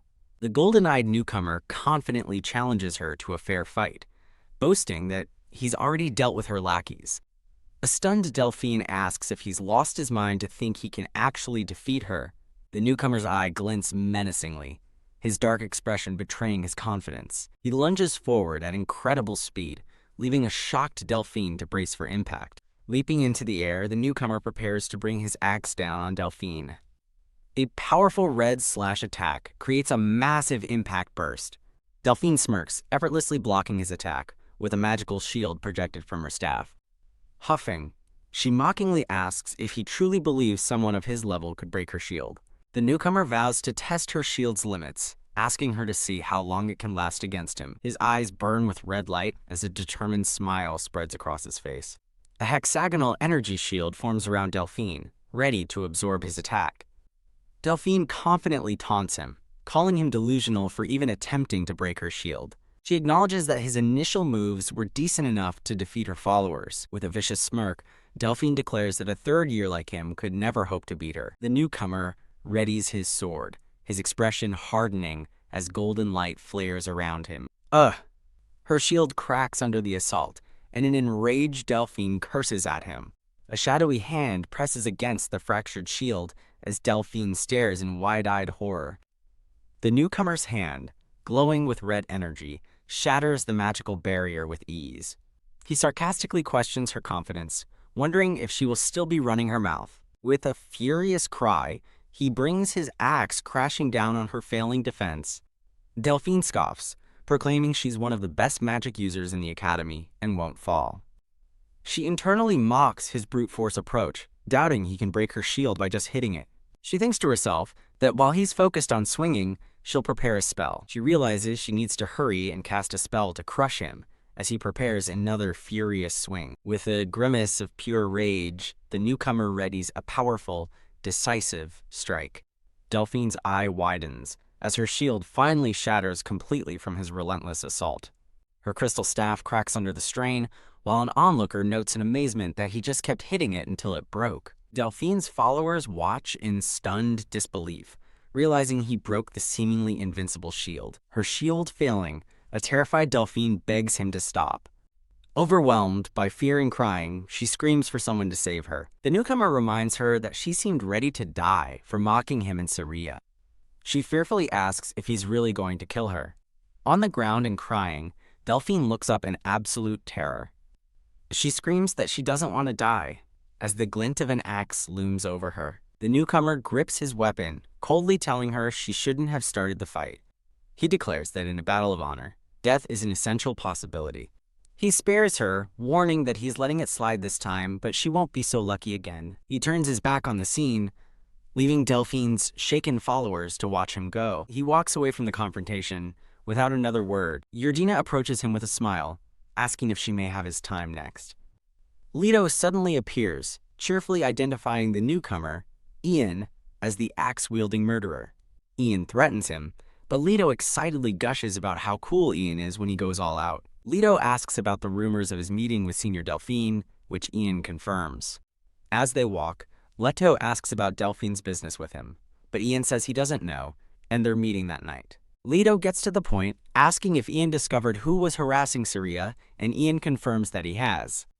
Ian hands Leto a folded document, simply telling him to read it. Leto opens the paper and reads its contents with a pensive expression. Surprised by the information, Leto asks Ian how he can be so calm. Standing beside him, Ian coolly replies that he just is, for some reason. Ian explains that after considering the clues, he concluded the reason for the harassment must be that. The green-eyed boy asks if Ian confirmed his suspicions using the information he provided. An unseen speaker confirms Ian's answer and asks what his next move will be. Ian states with resolve that his next actions will depend on their answer. Elsewhere, Syria sits alone in a forest clearing, calling out Senior Ian's name. Looking at a document, she realizes with a heavy heart that Ian fought for her again. She feels guilty, thinking that Senior Elsie only confronted Ian because he dealt with her harassers. Saria laments that she wanted to handle things herself, but was once again helped by others. Ian suddenly appears, startling Saria by asking why she looks so sad. Flustered, Saria nervously stammers while clutching a handkerchief. With tears in her eyes, she apologizes for her past behavior and for wrongly blaming someone named Celine. Ian reassures her, admitting he was angry at the time too, so she shouldn't worry. He tells her not to worry as he's no longer angry, but Saria feels guilty for always watching him help her. She frets over him fighting on her behalf and getting Senior Elsie involved in her problems. Ian smiles kindly, encouraging her to feel free to rely on him. He suggests they should rely on each other, and that perhaps she'll be the one to help him next time. Blushing and fidgeting, Saria nervously begins to ask him something. Ian is completely stunned by her unexpected question. Ignoring Ian's flustered attempt to stop her, Saria moves forward with determination. She rushes forward and embraces a shocked Ian in the sunlit forest. Blushing, Ian asks what's going on as Saria hugs him tightly. As Ian calls her name, Saria suddenly pulls back with a mortified, blushing expression. She frantically explains that her mother used to hug her when she cried, and it's just a habit. Panicked, Saria asks if she upset him, insisting she just acted on impulse. After a flustered moment, Saria's eyes widen as she spots something unexpected nearby. She points out a beautiful sepia flower growing in the clearing. With a soft smile, she explains that the flower usually only grows in the north. Ian looks on in surprise, recognizing the flower's name with sudden importance. Ian realizes his original goal was to find out if Saria was sepia, and decides to ask now. Saria beams, saying she loves the flower because her mother did. Ian wonders if this emotional connection means she renamed herself to Saria later on. He ponders why she would hide her name, concluding the flower must be extremely important. Ian reflects on his investigation with a pensive expression. He pieces the clues together, questioning if Saria is truly sepia. With glowing eyes, Ian considers the staggering implication if his theory is correct. He realizes with a jolt that if Saria is sepia, she's his future fiancée. He quickly dismisses the idea, telling himself not to get ahead, despite the letter's credibility. Looking at the smiling Saria, he reminds himself that she's just a junior. He resolves to push the thought aside and focus on his immediate goals. Ian decides to ask Saria another, more direct question. He prefaces that his question is personal, and a curious Saria asks what it is. Ian asks if it's certain Delphine will be the Yerdina successor, probing Saria's own chances. Saria looks shocked, denying she has the qualifications or ability to become the family head. She explains that her sister holds all the power, while Ian wonders if Delphine is intentionally suppressing her, i.e. if her sister keeps her on a leash to prevent a succession struggle. Clenching her fist, Saria firmly states that she has never once defied her sister. She recalls internally how she has always been quiet and obedient. A flash of intense emotion appears in Saria's eyes as she recalls her past. She remembers the warnings her sister always gave her. In a dark memory, she recalls her sister deeming her worthless unless she was useful and obedient. In a dark memory, Saria recalls that she was therefore always on guard. Ian explains to Saria that he was fine with things until he decided to join the hunting festival. Flustered, Saria asks why he's interested in that, then quickly insists there's no particular reason. Ian places a hand on her shoulder, startling her as he reveals he might have to fight her sister soon. He explains with a kind smile that he just wanted to know what kind of person Delphine is. The scene shifts to the grand Aedalus Hall, the high-ranking noble dormitory under the night sky. An attendant greets Ian inside the opulent hall, offering to show him to the room. As he follows, Ian worries that meeting with Senior Delphine alone will surely start another strange rumor. The attendant announces to Miss Delphine that Mr. Ian has arrived. A voice from behind the doors invites him to come in. Ian steels himself, realizing this is his only chance to uncover the truth. He cautiously peeks into the room as a voice warmly welcomes him. Ian's eye widens and he blushes, completely caught off guard by what he sees. The welcoming voice addresses him by his new title, Prince of the Axe. He finds Delphine relaxing in a simple white robe, looking at him with a calm smile. A flustered Ian is shocked by her casual attire, wondering why she's dressed like that. Ian nervously suggests she change her clothes, but she asks if he doesn't like the view. He quickly stammers that she's beautiful. Pleased, Delphine smiles and invites him to have a seat. Taking a seat, Ian cautiously suggests she should be more mindful of her appearance before a man. Delphine dismisses his concern while casually pouring a glass of red wine. She philosophizes that seeing beautiful things, like a woman's body, makes one desire them. An image of a beautiful woman surrounded by wealth illustrates her point.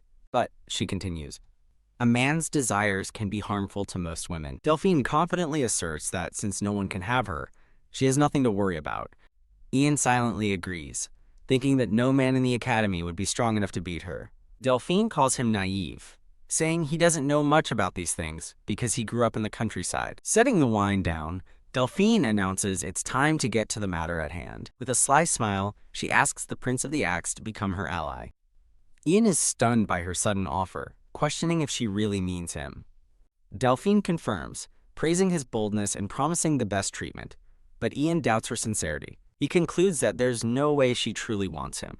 There must be another reason for her offer. Ian states he has a question before he answers, and Delphine prompts him to ask. He begins by mentioning he heard about the fearless people who dared to cause trouble for the Urdinas. He reveals that he's found the student who has been leaking Saria's private information. Furthermore, Ian states he has confirmed this person has been visiting this very dormitory. Pausing as she holds a glass of wine, Delphine asks what he's getting at. Ian declares he will lay out the facts. The person spreading rumors about Saria's mother is from Urdina. He explains the culprit had the connections to orchestrate the harassment and knew private information only a family member would know. A flashback shows Leto looking horrified by the discovery. Ian concludes that taking all the evidence into account, only one person could be behind it. His golden eyes glowing with intensity, Ian directly accuses Delphine Urdina. Delphine simply smirks, remarking that he's surprisingly thorough for someone so rash. She feigns ignorance, asking why she would ever harass her beloved little sister. Ian's eyes burn red as he reveals the motive. The obedient Saria has decided to challenge her at the hunting festival. Delphine coolly dismisses his claim, stating that even if it's possible, he has no evidence. Leaning forward, Ian cuts her off, firmly stating, quote, "Enough already." A voice finally confesses in a pink speech bubble. I was behind it. With her red eyes gleaming, Delphine drops the act and admits her guilt with a wicked smile. She elaborates with a smirk, admitting that she was originally planning to just leave her sister alone. Delphine elaborates that her attitude changed when Saria declared she would challenge her at the hunting festival. She claims with chilling authority that she had to teach Saria a lesson for daring to challenge her master. Enraged, Ian refutes her logic, exclaiming that Saria just wants to prove herself. Delphine shifts topics, admitting that she hadn't expected Ian's abilities to be quite so impressive. Under the bright moonlight, the mood suddenly shifts. Crushed Delphine shatters the wine glass in her hand, her friendly demeanor vanishing, his eyes glowing intensely. Ian icily declines her offer of an alliance. He bluntly tells her that working for a conniving person like her sounds like a massive pain. Delphine simply smirks, mockingly asking if her conniving nature was that obvious. Looking at the shattered glass, she says, "But," as the atmosphere grows tense. In a flash, Delphine pulls out a hidden dagger and holds it to Ian's throat, stating she can't let him leave. Startled but not panicked, Ian notes that she was carrying a secret weapon. She smiles coolly, explaining that a woman in her position needs at least some protection. Holding the blade close, Delphine admits their conversation has only made her more interested in him. She praises his decisiveness, remarking that few people can act so boldly at a crucial moment. Her interest takes a dark turn as she declares her desire to train him to be her personal hunting dog. Delphine laughs, declaring that the only way she would ever feel regret is if she were to be defeated. She lowers her weapon, suggesting they end things for the day, and telling him it's time to leave. Ian calmly agrees that he would love to leave, but instead he draws his own sword, shouting that he's not ready to end their confrontation yet. Delphine's eye widens with shock at his defiant countermove. He lunges forward, and while she dodges the main blow, his sword leaves a bleeding cut on her back. "Ugh," Ian grunts as he narrowly blocks her swift dagger counterattack with his sword's hilt. Impressed, Delphine tells him not to be disappointed, as his attack would have worked on anyone else. She ominously wonders if she should completely crush his will to fight back. Ugh. In a swift motion, she kicks his sword, disarming him. Ian grits his teeth, momentarily powerless as his weapon is knocked away. His sword clatters across the wooden floor, far from his reach. With her eyes glowing red, Delphine moves in, sensing victory. In a stunning reversal, Ian smirks, revealing he now holds her dagger to his own neck. Delphine realizes in a flash that Ian drew his sword only as a distraction. She understands he never intended to win with one strike, but had a multi-step plan from the start. Ian explains that everyone has the wrong idea about him. Though known as the Prince of the Axe, his true main weapon is the sword. He holds his ground with a confident smirk, having turned the tables completely. A hint of admiration in her smile, Delphine acknowledges that he truly intended to defeat her. She admits that he couldn't have caught her by surprise without such incredible resolve. However, she warns him not to get ahead of himself, as this doesn't mean he has won. Ian counters that pushing the Academy's strongest so far is practically a defeat for her. The challenge only fuels her ambition, and she denies his claim, stating she is simply getting greedy. An exasperated Ian begins to call out her stubbornness. Cutting him off, Delphine declares that the outcome of their battle must be made clear once and for all. She closes the distance between them, preparing for another move. Ian's eyes widen in utter shock at her next tactic. A flustered and blushing Ian stammers, as Delphine suddenly presses her body against his. Knock knock. Their confrontation is interrupted by the attendant, who heard the noise and has come to check on Delphine. Delphine quickly shoves Ian away, hiding her wounded back from the door while insisting she's fine. The attendant outside the door flinches, startled by the sharpness in Delphine's voice. Gotcha. The attendant flinches in surprise at the sharp tone from inside the room. The attendant immediately bows and stammers a sincere apology for her intrusion. Delphine stares wide-eyed, her face burning with a deep, flustered blush.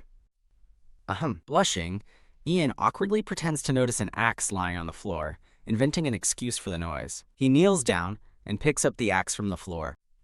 As Delphine watches, a flustered Ian quickly bows and wishes her good night. Slam. He quickly shuts the heavy doors behind him, making a hasty exit. Left alone in her room, a speechless and blushing Delphine clutches her robe. The next day, students are already gossiping about Ian going to Senior Delphine's dorm and causing trouble. A smug-looking, green-haired student spreads the rumor with relish. He speculates that Ian is the kind of person who swings an axe around when he's in a bad mood. Another student agrees, adding that Ian hiding his true nature is scarier than him hiding his abilities. Leto overhears them and angrily tells them to stop talking. As the gossiper protests, he freezes as Ian appears ominously behind Leto. Spotting him, the two students scream that the Prince of the Axe is here and run for their lives. Ian sighs in exasperation, realizing another strange rumor about him has already spread. He wonders how word of what happened in Delphine's room got out so quickly. Suspecting someone is spreading rumors on purpose, he spots Syria and another girl nearby. A notice announces the upcoming hunting festival, held in 12 days, with applications open for groups of 4. Ian steels his resolve to participate, and decides he'd better sign up soon. He considers his team, which currently only consists of himself and Syria. Lost in thought, he wonders how he will find 2 other people to join them. He decides that having a mage for rear guard support would be a huge advantage for the team. Looking at the bright sky, he considers inviting Leto for now. At an outdoor cafe, Leto bluntly rejects the offer, saying there's no way in hell he's joining. Ian puts on a cutesy, pleading act, which only makes Leto yell at him in disgust. Ian persists with his act, while an annoyed Leto tells him to stop being disgusting. Conceding that a mage is a good idea, Ian asks Leto to at least introduce him to one. Leto pauses thoughtfully, then tells Ian to just do as he says. With a confident smile, Leto holds up a small, glowing object, presenting his solution. He points to a newspaper article about the infamous Elsie Ranella, claiming she is the mage Ian is looking for. The scene shifts to a dark alley, as a voice asks Ian if he has a death wish. An unseen person declares that just because they lost once doesn't mean he can mock them. The speaker is revealed to be Elsie Ranella, the witch from the article, her eyes crackling with rage. Elsie angrily warns Ian not to underestimate her as she prepares to fight. A moment later, having been thoroughly beaten, she tearfully begs Ian for forgiveness. Elsie gathers a ball of lightning, challenging Ian to endure 10 seconds of her attack without a sound. Her attack is interrupted by onlookers as she electrocutes Ian, who seems to be screaming in pain. Enraged by the interruption, Elsie grits her teeth and tells the crowd not to interfere. He stands over a stunned and sweating Elsie, who realizes her attack had no effect. Ian calmly asks if he might borrow a bit of her time. With a disturbingly cheerful smile, Ian holds up his axe, ready for their chat. Elsie lets out a terrified shriek, petrified by his menacing presence. Ian runs purposefully across the campus grounds. He returns to the now empty square, where Elsie notes that everyone is left. Ian internally notes his plan is working. Ian recalls Leto's sly advice, but wonders if this coercive plan makes him look like a complete monster. He reassures the trembling witch, telling her not to worry because he just wants to talk. Elsie nervously stammers, "Tea talk?" while shaking in fear. Ian closes in on the terrified Elsie, who stammers that she doesn't have anything to talk about. Defeated, Elsie promises to do whatever he says if he'll just put away the axe. Flinch. She flinches as Ian gently pushes back her hat. Ian's expression softens as he kindly tells her that it must have been tough. Later at a cafe, a pouting Elsie mutters bastard. A puzzled Ian asks her why he's a bastard. Flustered, Elsie yells that he's the reason everyone makes fun of her. She tearfully recalls being called an idiot for crying after losing, but Ian bluntly points out that she did, in fact, cry. She furiously denies it, and Ian awkwardly decides to drop the subject. Elsie continues to blame him, but Ian reveals his original plan was to let her beat him up. He explains that his plan was derailed when someone else unexpectedly showed up. A flashback shows a smugly smiling Delphine. Elsie's eyes widen in recognition as she thinks of Delphine Yerdina. Ian proposes an idea. Why not get revenge on Senior Delphine? Elsie asks how. He reveals that Delphine is planning to win this year's hunting festival to bring honor to her family. A vision shows a triumphant Delphine standing over a slain beast. Ian declares that if she fails, it would be a great and well-deserved disgrace for her. A spark of vengeful determination ignites in Elsie's eyes. Ian formally invites her to join him for the festival, but she warily asks why she should team up with him. After an intimidating glare from Ian, Elsie quickly backpedals, stammering that she didn't mean it that way. Ian acknowledges that she probably doesn't think highly of him. He then challenges her, asking if she can really stand by and watch Delphine win.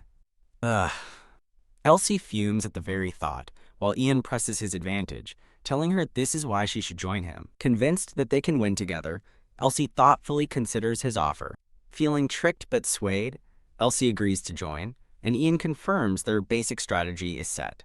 Ian envisions their strategy. Elsie will watch for an opening to strike hard. He will block attacks from the front with his magic, and Saria will create openings from the side with her sword. Elsie complains that she'll just be on defense. As Ian admits, the plan puts a huge burden on him to be the tank. Ian explains that's why they need one more person, revealing an image of a girl with a dark ponytail. He states they need someone incredibly skilled, with whom he has great synergy. He names her as Celine, noting her family of hunters will be useful for tracking magical beasts. He recalls a memory of Saria asking him to draw his sword, followed by a glare from the dark-haired Celine. Ian admits to himself that he's a bit worried about putting those two together. Looking out at the grounds, he decides that now isn't the time to be picky. Suddenly, Saria grabs his arm from behind, startling him and asking what he's doing. She glares, demanding to know what happened between him and her sister yesterday. Ian stammers through an awkward explanation, as Saria watches him suspiciously. Saria angrily grabs his collar, accusing him of thinking about another girl, but Ian protests that she brought it up. As a flustered Ian tries to recover, Saria fumes internally, thinking that bitch Delphine wants him. Her insecurity grows as she remembers his promise to be with her. Ian worries that another rumor has spread, but quickly refocuses on the team. He tells Saria the team is mostly decided, explaining that he's invited Senior Elsie. Saria's face lights up, delighted that their offensive power will be secure with Elsie. When Ian suggests Celine for the final spot, Saria looks confused. Saria immediately objects, insisting that Celine will only cause unnecessary arguments. Ian counters that no one is as skilled, but Saria firmly states she dislikes troublemakers. He sighs, realizing getting the two of them to work together will be like mixing oil and water. Clenching his fist, Ian reaffirms his resolve, declaring he can't back down now. They must enter the festival and win. Ian acknowledges her hesitation, placing a reassuring hand on Saria's shoulder. He looks at her earnestly and asks her to trust him just this once. After a moment of consideration, Saria agrees to trust Senior Ian's words. Ian smiles to himself, relieved that he has successfully convinced Syria. He thinks that only Celine is left to recruit for his perfect team. With a worried expression, he wonders if Celine will actually agree to join them. Later, Ian finds Celine sitting alone on a bench and casually asks how she's been. Startled by his sudden appearance, Celine stammers his name in surprise. She quickly stands and apologizes for their previous encounter, but Ian brushes it off. Ian asks if they've made up and suggests getting food, but Celine agrees on the condition that she can ask him something first. Looking nervous, Ian scratches his head and awkwardly asks her to join him for the hunting festival. Celine questions his offer, and he explains that he and Syria need more members for their team. He acknowledges that she and Syria don't get along, which earns him a stern look from Celine. To his surprise, Celine immediately agrees to join, and a stunned Ian asks if she's sure. Celine smiles confidently, stating that of course she is, since no one has better synergy with him than she does. Ian grins, relieved that she agreed more easily than he'd anticipated. His thoughts confirm that with top students Elsie and Syria, their team's offense is secure. The three formidable women, Syria, Elsie, and Celine, stand ready for battle. He recalls Celine's past doubts about how he knew a monster's weakness, remembering the letter that gives them an edge. However, he knows their biggest problem is teamwork. Flashing to an image of a combative Elsie, he thinks about how one is always picking fights, while the other, Syria, has no social skills. On top of that, Syria and Celine constantly bicker, making him realize this won't be smooth sailing. Ian's expression hardens with determination as he prepares to whip his team into shape. He decides to put them through some safe, practical training, starting with Syria. Opposite her, Celine also draws her sword, ready for a confrontation. The two women stand in a tense, silent standoff, staring each other down. Watching from the side with Ian, Elsie mutters about how awkward the situation is. Elsie snaps at the two, demanding they at least talk to each other if they want to be a team.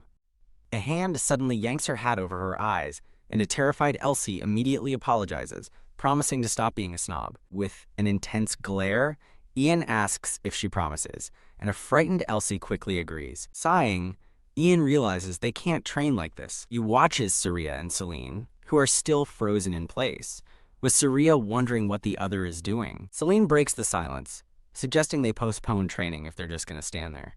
Ian smiles mischievously, announcing that a special guest will be joining them shortly. Suddenly, Elsie is startled by an intense presence approaching. A man drops from the sky, landing before them and asking if they're the ones who want to become beast hunters. A title card introduces the man as Derek, the legendary beast hunter. While Ian enthusiastically greets Professor Derek, the three girls are shocked by the mention of beast hunters. Elsie immediately starts to protest that she's not interested in that at all. Derek lays out their first training exercise, find him, and land a hit within 2 hours.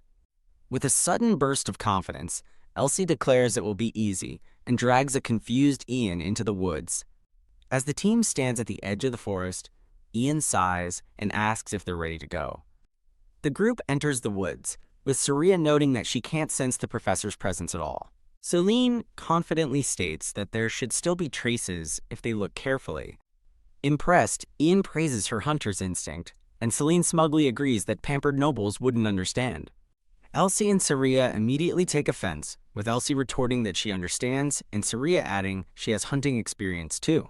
Celine smirks at Syria, who angrily objects to being stereotyped as a pampered noble. Ian cuts their argument short, announcing he's found tracks and telling everyone to follow him. Celine looks at Ian with adoration, wondering if his skills are thanks to hunting with her in the past. As Celine walks with Ian, she reminisces about when he first asked her to join him, telling herself to focus. Syria sternly interrupts, telling them to focus because this isn't the time to be fooling around. Celine taunts Syria, asking if she's just jealous that she can't join their private conversation. With a menacing aura, Syria coldly asks if Celine is sure that she's the one who is jealous. Celine snaps back at Syria for being so hostile, claiming she only joined to make up the numbers anyway. Syria's eyes narrow as she repeats Celine's insult, warning her to stop if that's what she truly believes. Elsie loses her temper and yells at Syria, calling her a gloomy and high and mighty introvert. Thump a foot lands on a branch above them as a voice calls out to the group. A shocked Ian looks up to see Professor Derek perched casually on the tree branch. Derek suddenly yells at everyone to run. Thump. He lands with a powerful shockwave, scolding them for fighting instead of hiding their presence. He declares that if this is how they act, he can't teach them anything.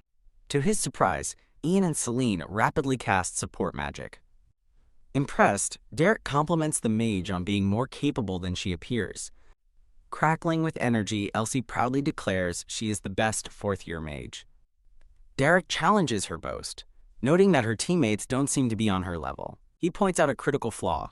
Ian is leaving the team's most important member, the mage, completely unguarded. Ian watches in dismay as Saria dashes off alone, wondering how they're supposed to regroup now. Derek instantly appears before the lone Saria, questioning why she got carried away. He lectures her that in these situations, she must work together with her teammates. Thwack. Derek swiftly incapacitates Saria with a single strike to the neck. Standing over the fallen Saria and Elsie, Derek asks the remaining two what they plan to do now. Ian remains silent, surrounded by blue energy, as he analyzes his next move. He notes that Senior Elsie is down and wonders about Saria's condition. Ian orders Celine to help Saria, insisting she's their strongest fighter and they need her to counterattack. Celine flatly refuses, claiming they can fight just fine without her, leaving Ian stunned. Gritting her teeth, Celine yells that she hates how much Ian cares about Saria. A voice warns Ian that he seems to have forgotten a previous lesson. Ian's eyes widen in terror as the voice reminds him that monsters don't wait. Professor Derek looms over Ian with menacing, glowing eyes, their training far from over. After the disastrous training, Derek sighs, looking at the rustling leaves and calling the situation a mess. He stands over his defeated students, observing their complete lack of teamwork. Derek looks down at one of the fallen students, identifying her as Celine Haster. He stands over the defeated Celine, sternly asking why she is even on this team. Frustrated, Ian clenches his fist, admitting he thought the danger of practical training would force them to cooperate. His eyes glowing with resolve, Ian knows he has to do something about their dysfunctional team. Later, Celine washes her face at a sink. She thinks of Ian's name with a conflicted expression. Memory flashes through her mind of a younger Ian smiling and telling her it wasn't her fault. Walking into a room, Celine spots a note that has been slipped under the door. She picks up the note, which asks her to meet at the Eastern Forest, recognizing Ian's handwriting. She wonders if he plans to scold her for her performance, dismissing the idea that it's a confession. Celine arrives at the designated clearing in the moonlit forest. She spots Ian and calls out to him, asking what's up. Ian stands waiting with a sword, greeting her with a quiet hey. Blushing, Celine asks what he wants at this late hour, reminding him he said he wanted to talk. Ian cuts to the chase, asking how long she plans to keep fighting with Saria, which she denies. Celine begins to heatedly defend herself, but Ian interrupts, stating it's obvious to everyone that she's been provoking Saria. Snarling, Celine admits she did it on purpose because Saria infuriates her, but Ian cuts her off. His eyes glowing with a cold red light, Ian declares there's only one way to end this problem. Confused by his aggressive declaration, Celine asks if he wants a fight. She looks at him in disbelief, questioning what he's saying. Ian tosses a sword towards her, telling her to take it. Celine panics, realizing it's a real sword, but Ian says this duel will leave no room for excuses. Still protesting, she asks why they have to fight, but Ian insists the winner will decide what happens, since talking has failed. Celine stares at Ian, a hint of a smile on her face as she considers his challenge. Gripping his own sword, Ian reminds her that they've always settled things this way. A flashback to their younger days shows them running playfully, as Celine notes that he hasn't changed at all. Agreeing that a fight is better than constant frustration, Celine firmly grips the sword. She takes her stance, ready for battle, and asks how they will determine the winner. Ian answers by pointing his sword directly at her head. He crouches into a fighting stance, ready to begin the duel. With a determined shout, he declares, "Let's do this!" Thwack! The two charge and their swords clash in a powerful explosion of blue energy. Ian's eyes widen in shock at the unexpected force of her blow. Channeling magic into her blade, Celine's eye glows with a menacing yellow light. As a blast of magic sends him flying, Ian thinks that he knew she was better at magic than him. A massive explosion of magical energy erupts from their clash. He stares in disbelief, shocked by the incredible degree of her power. Thrown backwards by the force, Ian yells, asking if she drank a power-up potion. Catching her breath, Celine reveals that the evil spirit that once possessed him taught her the technique. She explains the spirit taught her to focus all her strength into a single, decisive blow. Sitting on the ground, Ian realizes with disbelief that she actually used the nonsense he taught her while possessed. He internally curses that damn evil spirit for teaching her such unnecessary and dangerous techniques. Phew. Taking a deep breath, Celine steels her resolve, determined to be prepared and win this time. She charges forward, her spirit-like afterimage mirroring her as she prepares another powerful overhead strike. Ian realizes that each of her hits gets stronger, and taking even one direct blow could mean defeat. However, he notices her movements are slowing down after each powerful attack. Seeing her left wide open after a swing, he seizes the opportunity to counterattack. He deftly sidesteps her strike and swings a newly summoned axe at her. Celine whirls around, her eyes glowing, ready to meet his surprise attack. Ian grunts, straining as he barely blocks her counterswing. She yells that he can't possibly block her attack with only one hand. Thwack, the force of her blow sends his sword flying out of his grasp. Catching his axe, Ian curses, wondering how she managed to dodge his move. Catching her breath, Celine tells him it's no secret that he uses an axe. Ian realizes he'll have to change his strategy if he wants to win. He stands ready, his battle axe now his primary weapon. In a surprising move, Ian hurls his axe at her. Celine scoffs, challenging him on whether he thinks throwing his weapon will change anything. Her eyes widen as she watches the axe fly past her, realizing it was a feint. Clang. She blocks his thrown sword sheath as he lunges in from below. With glowing red energy, Ian swings his recalled axe in a powerful upward arc. Crash! His axe collides with her sword, the impact shattering the ground around them. He trembles from the strain as his axe blade cracks her sword. Celine stumbles back in shock, staring at her broken sword on the ground. Declaring her too slow, Ian closes in, deciding to aim for her arm to end the fight with minimal injury. A look of terror crosses Celine's face as he lunges forward. Ian realizes with horror that his aim is off and his blade won't hit her arm. His attack is now aimed directly at her heart. Ian grunts in pain as he twists his body at the last second, taking Celine's sword through his side instead of his heart. Celine's eye fills with tears as she realizes with horror that if he hadn't moved, she would have killed him.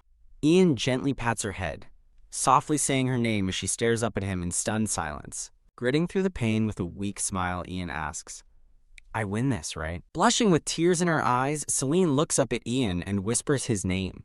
As the victor, Ian states his terms. She must get treatment, apologize to Saria, and give her all during the hunting festival. He looks at her with a gentle, expecting smile. Flustered, Celine asks if that's all he wants, clearly surprised by his simple request. Suddenly, Ian collapses from his injury, and a frantic Celine calls his name as she rushes to his side. Ian groans as he slowly wakes up in a sunlit infirmary room. Sitting up in pain, he hears Celine's voice welcoming him back. Celine stretches, explaining she stayed all night and that his injuries luckily weren't too severe. He agrees that it doesn't hurt too badly as they share a quiet moment. The door creaks open, revealing Saria, who has come to visit. Ian asks why she's here, and Saria explains that the Saintess informed her of his serious injuries. Celine glances nervously at Saria, at a loss for words. She stands up abruptly, stammering as she tries to get Saria's attention. With newfound resolve, Celine sincerely apologizes to Saria and vows to never act that way again. Ian commends Celine for apologizing, but reminds her that forgiveness is ultimately Saria's choice to make. Saria looks at Celine and replies that it's okay, acknowledging that's just how things have always been between them. Blushing, Saria accepts the apology, admitting she was also at fault in their conflict. Flustered, Saria suggests that they should try to get along from now on. Yeah, Celine eagerly agrees, grabbing Saria's hands while a surprised Saria stammers her consent. Phew. Watching them, Ian sighs in relief, thinking that now their team can finally focus on the hunting festival. He looks at his bandaged arm, relieved that their internal conflicts have been resolved. A new, authoritative voice asks Celine and Saria to leave so she can treat Mr. Ian. A beautiful woman with long white hair and priestess robes smiles down at them. Ugh. Ian suddenly gets the chills, confused by the sudden feeling of dread. Celine falls silent, her expression turning serious. She bows to the priestess, asking her to take good care of Ian because he's a very important person to her. The priestess smiles knowingly, replying that if he's so important, Celine should ensure he doesn't get hurt in the first place. Humbled by the priestess's words, Celine quietly agrees. The priestess then turns and asks Miss Saria to exit the room as well, startling her. Confused, Saria asks if something is wrong and why she can't stay. The priestess smiles slyly and asks, "Why? Are you his fiancé?" A blushing Saria vehemently denies it, prompting the priestess to ask if she's his lover instead. Mortified, Saria insists that's not it either, as the priestess decides to take matters into her own hands. The priestess firmly pushes a protesting Saria out of the room. Slam! After closing the door, the priestess turns to Ian and asks him to hold out his arm. Ian tells her she didn't need to be so forceful as he presents his arm, his bandages magically unwrapping. She tightens her grip, warning him not to get hurt again, while he protests that she's making it worse. She sternly warns him that another injury could cause permanent damage, and he promises to be careful. She declares this is her official advice as the priestess in charge of his care. With that, she tells him not to participate in the upcoming hunting festival. The priestess stares at him intently, stating that his body has reached its limit. Ian looks away, frustrated, insisting that he can't simply skip the festival. She demands he promise her he won't go, and he reluctantly agrees. Just then, a pair of boots steps into the doorway as a voice notes the serious atmosphere. A new student with green hair appears, introducing himself as Yurin, a third year and guardian of the Saintess. Ian questions Yurin, asking if he was supposed to be in the Holy Kingdom. Sitting on Ian's bed, Yurin confirms he went there to handle some issues. In a flashback, Yurin meets with the priestess, who asks if he retrieved the item. He apologizes for the delay, blaming difficult old men. Yurin presents a glowing red gem in a box to the priestess, introducing it as the blood crystal. Back in the infirmary, Ian reacts with nervous surprise, questioning the name blood crystal. Yurin explains it is a unique holy treasure given to the Saintess by the Holy Kingdom. As the crystal pulses with red light, he adds that it will enhance the Saintess's healing power.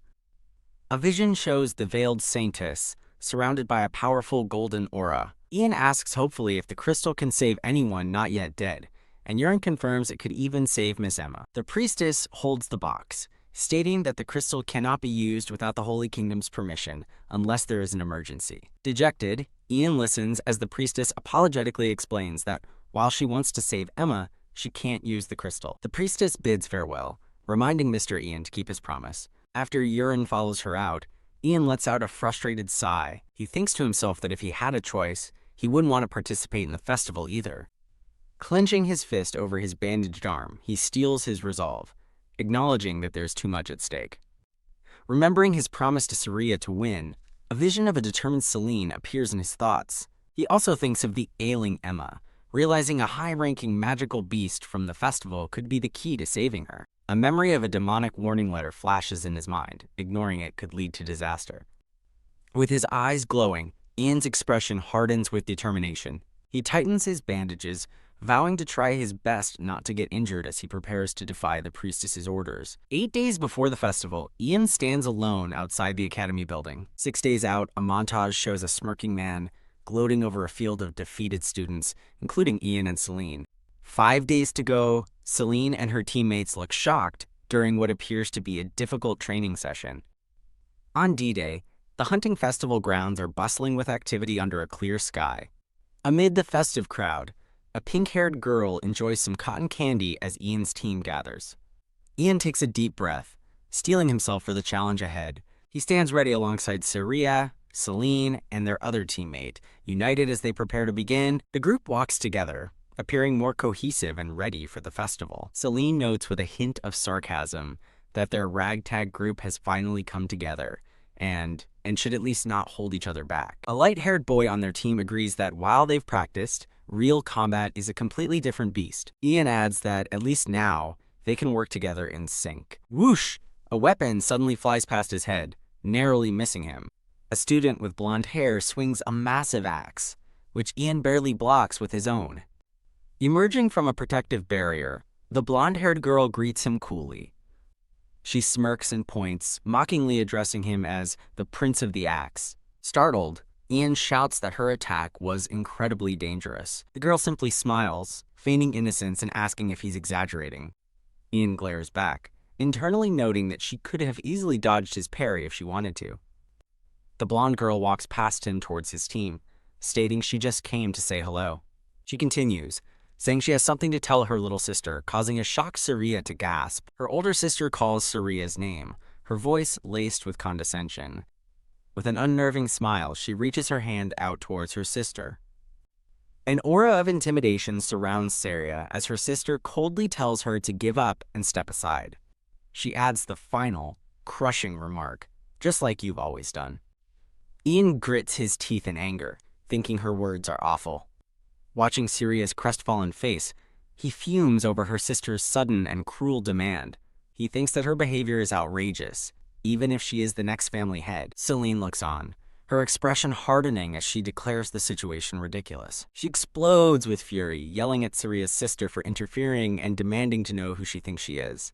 Unfazed, the blonde girl simply states that she is speaking to her sister. Furious, Elsie yells that telling Surya to quit is a betrayal to the whole team, but her teammate urges her to calm down.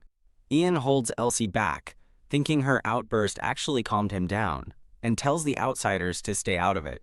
Surya's sister completely ignores them, repeating that she is only talking to Surya. In a dark memory, her sister warns that Surya will never win and will suffer a terrible fate if she's not useful. The chilling threat from the past concludes with an order to never even think of standing up to her. Terrified, Surya is frozen by the memory of her sister's cruel words and intimidating presence. A close-up reveals the sheer terror reflected in Surya's trembling blue eyes. Ian steps forward, gently telling Surya that she's no longer a child who has to stay quiet. Finding her resolve, Surya faces her sibling and apologizes. With newfound determination, Surya declares that, for once, she refuses to back down. Her sister, Delphine, gives a shadowy, menacing smile, saying she's glad to hear that. Delphine's eyes glow red as she welcomes the sibling rivalry, finding it more entertaining this way. With a final, cruel taunt, she tells Surya to struggle all she wants. As Delphine turns to leave, Ian's team watches her go, the tension still thick in the air. Someone calls out to Senior Delphine, who turns back with a confident smile. Ian suddenly dashes forward, shouting that she forgot something. He swiftly strikes one of Delphine's teammates, a buzz-cut man, knocking a weapon from his hand. The blade, a short sword, clatters to the ground after being struck by Ian's attack. Ian holds the hilt of the weapon, asking Delphine if she wants her blade back. Delphine smirks, telling him to keep it as a reward for blocking her surprise attack. Holding the unfamiliar dagger, Ian wonders what he is supposed to do with it. He looks up and reluctantly agrees to keep it for now. The man Ian struck, Olmar, approaches and compliments his axe skills, and Ian asks who he is. Elsie explains that he is Olmar, the twin axe, a famous fourth year who seems to have taken an interest in Ian. Olmar summons a glowing axe, eager to show his skills to a fellow axe wielder. He playfully spins his twin axes, enveloped in a powerful blue aura, ready to spar. Ian internally questions Olmar's motives, contemplating whether he should disarm him. Before Olmar can even finish his challenge, the situation takes an unexpected turn. Wham! With a flash of red light, Ian has already moved, leaving Olmar stunned. Ian disarms Olmar in an instant, knocking him to the ground in a shocking display of speed. Olmar sighs in defeat while Ian internally smirks, thinking he's just showing off his skills too. Ian smirks confidently, having effortlessly proven his superiority. A girl on Omar's team, Aisha, scolds him for being defeated, but he sheepishly admits he was just trying to show off. Another teammate tells Omar it's time to go, and he reluctantly agrees. Baffled by the bizarre encounter, Ian can only wonder if he just witnessed a circus act. Delphine's team departs, leaving Ian's group behind. Delphine gives a parting smirk, promising to see the Prince of the Axe in the forest. Ian asks his teammate if their rivals just came to pick a fight, but she has no idea what Delphine is thinking. At their camp, the team decides to review the competition rules one last time. Their shield-bearer teammate explains that each team has until 8 p.m. to capture one magical beast. As the team listens, he continues that judges will rank them based on the captured monster's strength. A final announcement calls for all participants to assemble at the starting point, as the competition is about to begin. Now, in the forest, Ian resolves to capture the horned monster to finally be free from the threatening letters. With glowing eyes and a surge of red energy, Ian vows to finish his target. 3 hours later, the team treks through the woods, still searching. The group looks weary but determined as they press on. Elsie grows frustrated, complaining that they found nothing in 3 hours and are running out of time to win. Another teammate agrees, noting they've only encountered a few small, worthless magical beasts. Celine, with a small rabbit perched on her head, worriedly asks Ian for a plan, as they'll be disqualified if they don't catch something soon. Ian grimly agrees, privately fuming that the threatening letter gave him a target but no clues to its location. Suddenly, Celine halts the group, telling everyone to wait. Sensing that something is wrong, she notes the unsettling silence and the complete lack of any presence in the forest. Ian recognizes the ominous quiet, recalling that this is exactly what happens when a high-ranking magical beast is near, scaring off all other creatures. Looking down from a ridge, Elsie declares that their 3 hours of searching are finally about to pay off. She points ahead, confirming she senses intense magic and that it must be a high-ranking magical beast. With his eyes glowing, Ian feels a surge of certainty, concluding that if Elsie senses it, then it must be the horned beast. The team stands ready as Ian warns everyone to stay on guard. They cautiously advance deeper into the now eerie woods. The team discovers a horrifying scene, a clearing littered with the bloody carcasses of slaughtered animals. Shocked, Ian and Elsie stare at the carnage as she realizes even other magical beasts were killed, questioning what could have happened. Ian inspects a corpse, realizing with dread that the high-ranking beast that attacked Emma is responsible for this massacre. Clenching his fist, he thinks that the beast's brutal gutting of its victims isn't just a show of power. In the shadows, a monstrous horned wolf with a purple aura feasts upon a carcass. Watching from a distance, Ian realizes he didn't expect to see the parent beast doing the same thing as its offspring. The massive, blood-soaked horned beast lifts its head, its eyes glowing with malevolent purple light. Ian's eyes widen in alarm as he screams for everyone to get ready. A bloody claw slashes viciously through the air. The massive beast charges forward, crashing through the forest toward them. Ian takes command, ordering the team to execute their practice formation. Elsie yells in agreement, casting a powerful shield spell with her glowing wand. As a hexagonal blue shield protects them from the beast's charge, Ian advises them to stay on guard and observe its characteristics. Observing the pristine surroundings, a teammate notes that the lack of fallen trees means the beast can move while avoiding obstacles. Taking in this new information, Ian decides they must fight it in the open clearing. The team stands within the protective grid of their shield formation, bracing for the fight. Elsie, amazed, asks how Ian knew the beast's abilities, but he just tells her to trust him as she casts a strength buff. Celine moves to engage, her enchanted blade clashing against the monstrous beast's jaws. Towering over them, the beast's immense size shocks a teammate, who yells that it's way too big. Celine steels herself, thinking she'll proceed with her plan and attack just like this. A massive, shadowy claw swipes down, knocking a stunned Celine to her knees. Celine quickly recovers, blocking another shadowy attack with her glowing sword. Gauging her distance from the monster, Celine grips her glowing sword tightly.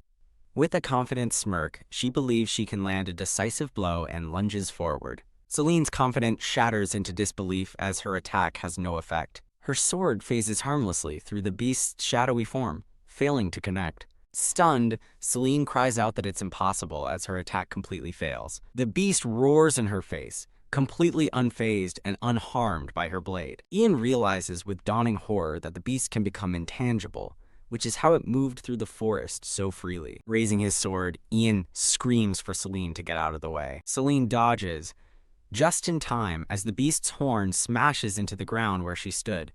Ian steps in to protect Celine, standing his ground before the immense, incorporeal creature. Grrr, the beast snarls as the three teammates Ian, Celine, and Elsie form a defensive line against it. Ian outlines a new strategy, explaining they'll have to rely on Elsie's magic. He clarifies the plan. They won't attack, but will instead try to draw as much of its attention as possible. Ian and Celine brace themselves, preparing to taunt the creature. The beast moves with incredible speed, its horn appearing to impale both Ian and Celine. A violent burst of purple energy erupts at the point of impact. Ian is sent flying, crashing against a tree as a teammate cries out his name in panic. Elsie shouts a warning to be careful of its rushes and prepares to cast her shield spell again, while a wounded Ian glares back with determined, glowing eyes. Declaring he's fine, Ian calls for a big attack from his teammates. Celine lunges forward, slashing her glowing sword through the beast's intangible form. Kaya the Beast retaliates, knocking Celine back with a powerful blow. As a teammate yells her name, Celine is sent flying by the Beast's shadowy attack. Grrr! The monster growls as Elsie announces from a distance that her magic is ready. With a look of fierce determination, Elsie aims her glowing wand, preparing to cast her spell. The snarling beast faces Ian and Celine, who stare back, bracing for the next move. Celine calls out to Ian, asking for his support as her sword glows with immense power. She dashes forward, her attack exploding in a bright flash against the shadowy beast. Ian follows close behind, leaping into the air to strike the beast from above. He grips his sword, imbuing it with a swirling red aura for his attack. Bam! Both Ian and Celine strike the beast's head simultaneously in a coordinated assault. With his sword still locked with the beast, Ian yells for Elsie to target the horn. Elsie roars in agreement, unleashing a massive torrent of blue lightning from her wand. A brilliant, complex magic circle materializes, crackling with immense electrical energy. Watching the incredible display, Ian marvels that Elsie can use fifth circle magic, something thought impossible at the academy. Ian stands ready, confident that such a powerful attack is sure to inflict damage. To his utter shock, the beast stands completely unscathed by the lightning, prompting an internal, "What the fuck?" Elsie stares in disbelief, cursing her failed attack. Roaring defiantly, the beast reveals its shocking secret. It has lightning resistance. Ian panics, realizing the threatening letter never mentioned this critical detail. He worries that since Elsie specializes in lightning, her other magic won't be as effective. He decides they must buy time to come up with a new strategy. Observing closely, Ian notices a slight gap between the beast's horn and its intangible body. Grr the beast lunges forward with a furious roar, ready to attack again. Elsie calls out from behind, asking Ian if they should try their combo one more time. Ian cuts her off, saying they don't have time as a realization dawns in his glowing eyes. A flash of insight hits him as he considers the implications of its lightning resistance. Grr! The beast opens its mouth and begins to absorb the residual lightning from the air. Ian watches in horror, understanding what's about to happen. A surge of violent purple lightning crackles from the beast's maw. Ian realizes with dread that if the beast has lightning resistance, then it only makes sense that it can use lightning as well. Realizing Elsie is the target, Ian screams for her to run. The beast unleashes a storm of purple lightning just as Celine shoves a terrified Elsie out of the way. Celine takes the full force of the blast meant for her teammate, Hugh.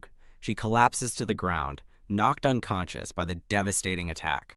As the beast turns to finish her off, Ian shouts to get its attention. He declares that the beast should be facing him instead. Ian charges forward, his sword glowing with a furious red light as he intercepts the monster. He stands defiant before the snarling, blood-soaked wolf. The beast swipes at Ian with its incorporeal claws, which crackle with dark energy. Ian narrowly dodges the swipe, leaping back to gain distance. He realizes the beast isn't using lightning again, deducing it must have a recharge time. Seizing the opportunity, Ian leaps in and swings his blade at the beast's head. Roar. He resolves to distract it until Elsie's spell is ready but gets slammed to the ground. Pinned beneath the beast's jaw, Ian grits his teeth and declares it's his turn. Roar! He pushes back against the roaring monster, shouting that the fight isn't over yet. Ian looks up in sudden alarm as a new threat appears. He's slammed into the ground by a powerful blow, struggling to rise amidst crackling purple energy. Pinned to the ground by a shadowy force, Ian curses as the monstrous beast looms over him. A silver-haired swordswoman faces the beast's jaws, wondering if this is her end. With a desperate scream, she unleashes a furious volley of sword slashes. A flurry of white streaks cuts through the beast's incorporeal form. A massive blast of blue energy engulfs the shadowy monster. Ian stares in shock, realizing the beast managed to dodge all of those swift strikes. His teammate asks what to do, while Ian, catching his breath, asks about Celine. Seeing Celine is still down, his teammate accepts that it's up to them, as it's Celine's first real fight. Elsie shouts that her spell is ready, ordering them to stop the beast from moving.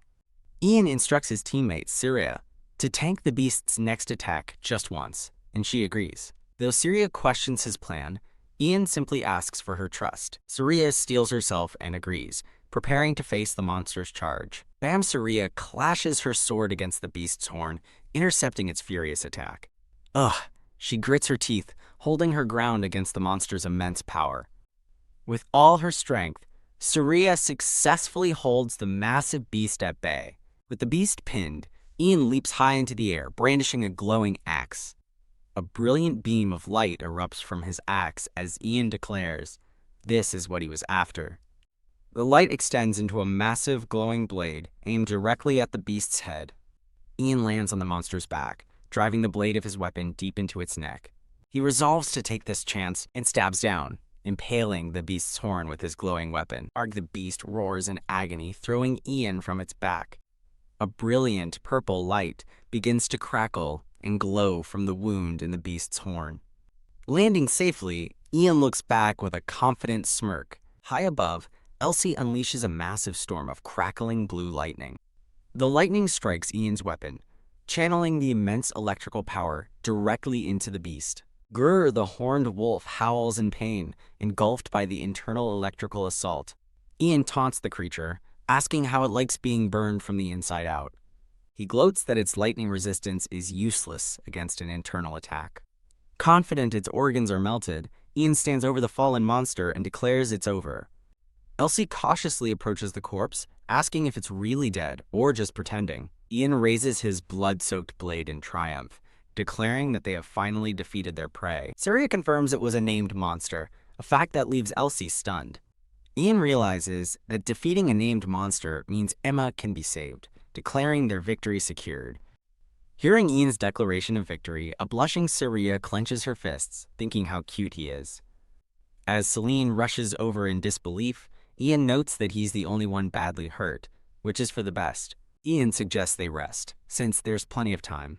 Elsie agrees. Suddenly, Ian's expression darkens as he remembers a crucial detail from the letter. He whips his head around, his eyes wide with sudden alarm. An unknown man suddenly appears and strikes Celine from behind. Ian screams Celine's name in horror. He lunges forward to help, but a dark-haired man intercepts him, blocking his attack. The mysterious man effortlessly kicks Ian off his feet. Ian slams into the ground, completely overpowered. What a shame.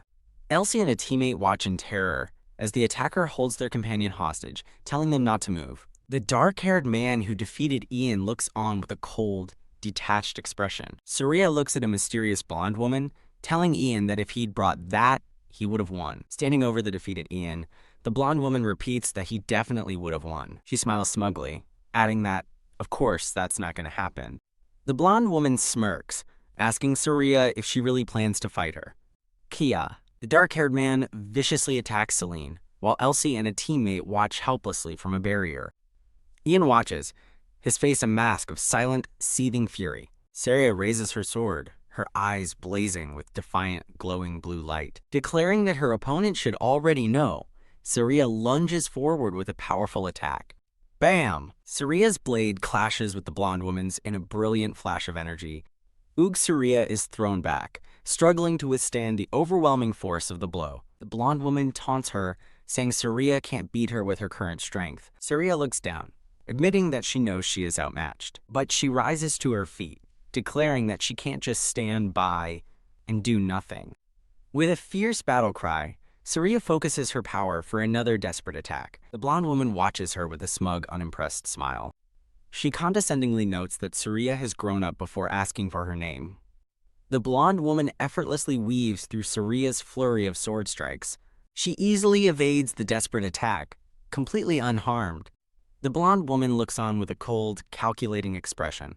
Declaring she won't kick her out of the family, she lands a devastating, bloody blow on Surya. Surya is sent flying as a teammate cries out that the attack was too cruel. A blue-haired man furiously yells at the blonde woman for attacking her injured little sister. While restraining Ian, the blonde woman coldly tells her subordinate to knock them out if they get too noisy. Ian screams that it's unfair, but she retorts that it's their fault for letting their guard down. She stands triumphant as her subordinate holds down Ian and the blue-haired man. The blue-haired man, held captive with Ian, demands to know how she found them. She smugly reveals the secret, the dagger. She explains that she put a tracking spell on the dagger as insurance, never expecting to use it. Overcome with guilt, Ian realizes his acceptance of the dagger led to Elsie's peril. His despair deepens as he sees his injured teammates, Celine and Surya, blaming himself for their fate. He curses himself for being an idiot and taking the dagger as his eyes glow with rage. As his consciousness fades, the blonde woman notes that the Prince of the Axe is about to faint.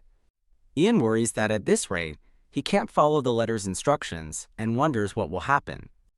A terrifying vision shatters his thoughts, revealing that Emma will die. The vision shows Emma's funeral, followed by Surya walking alone and abandoned in the snow. A prophecy states that Surya will leave the family, unable to bear their cold treatment. It continues, warning that when he appears, the world and everyone he loves will face their end. In a vision of a burning world, a bloody Ian is told that everyone he loves will be lost. A desperate voice from the vision pleads with him not to forget. He sees himself holding a dying person, wishing he had a potion made by Emma. He laments that if only Surya had been able to grow stronger, this tragedy could have been avoided. A future version of Ian stares back with cold, hardened eyes from amidst the flames. A mysterious voice from his vision urgently commands him to open his eyes. Ian's eyes snap open, glowing with a newfound, burning intensity.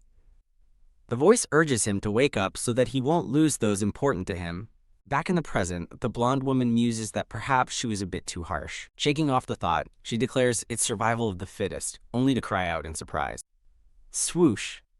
An axe flies through the air, catching her completely off guard. She watches in shock as the axe embeds itself deep into the defeated beast's horn.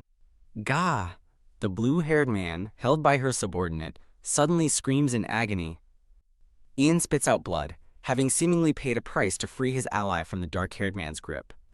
Wiping the blood from his lips, Ian issues a chilling challenge to the Miss Air for a match. The dark-haired man notes that his captive's nose is bleeding uncontrollably as he writhes in pain. The blonde woman worries about her subordinate, Furman, who is now incapacitated and bleeding. Stunned, she wonders how Ian threw the axe so fast that she failed to notice it at all. A new, short-haired challenger appears, looking intently at Ian. Though everything hurts, Ian feels a strange surge of energy, confident he can win this. The new challenger introduces himself to the Prince of the Axe as Olmar the Twin Axe. Olmar furiously declares that Ian will pay the price for injuring Furman. Whoa! Olmar swings his axe, but Ian effortlessly dodges the attack. Olmar is caught completely off guard as Ian slips past him. In a flash, Ian flips Olmar over his shoulder, sending him flying. The blonde woman watches the stunningly fast takedown, speechless. Before Olmar can recover, Ian pins him to the ground with his sword at his throat. Gah! Ian stabs Olmar in the shoulder, sarcastically asking if he was going to make him pay. A blue-haired girl screams Olmar's name in a panic.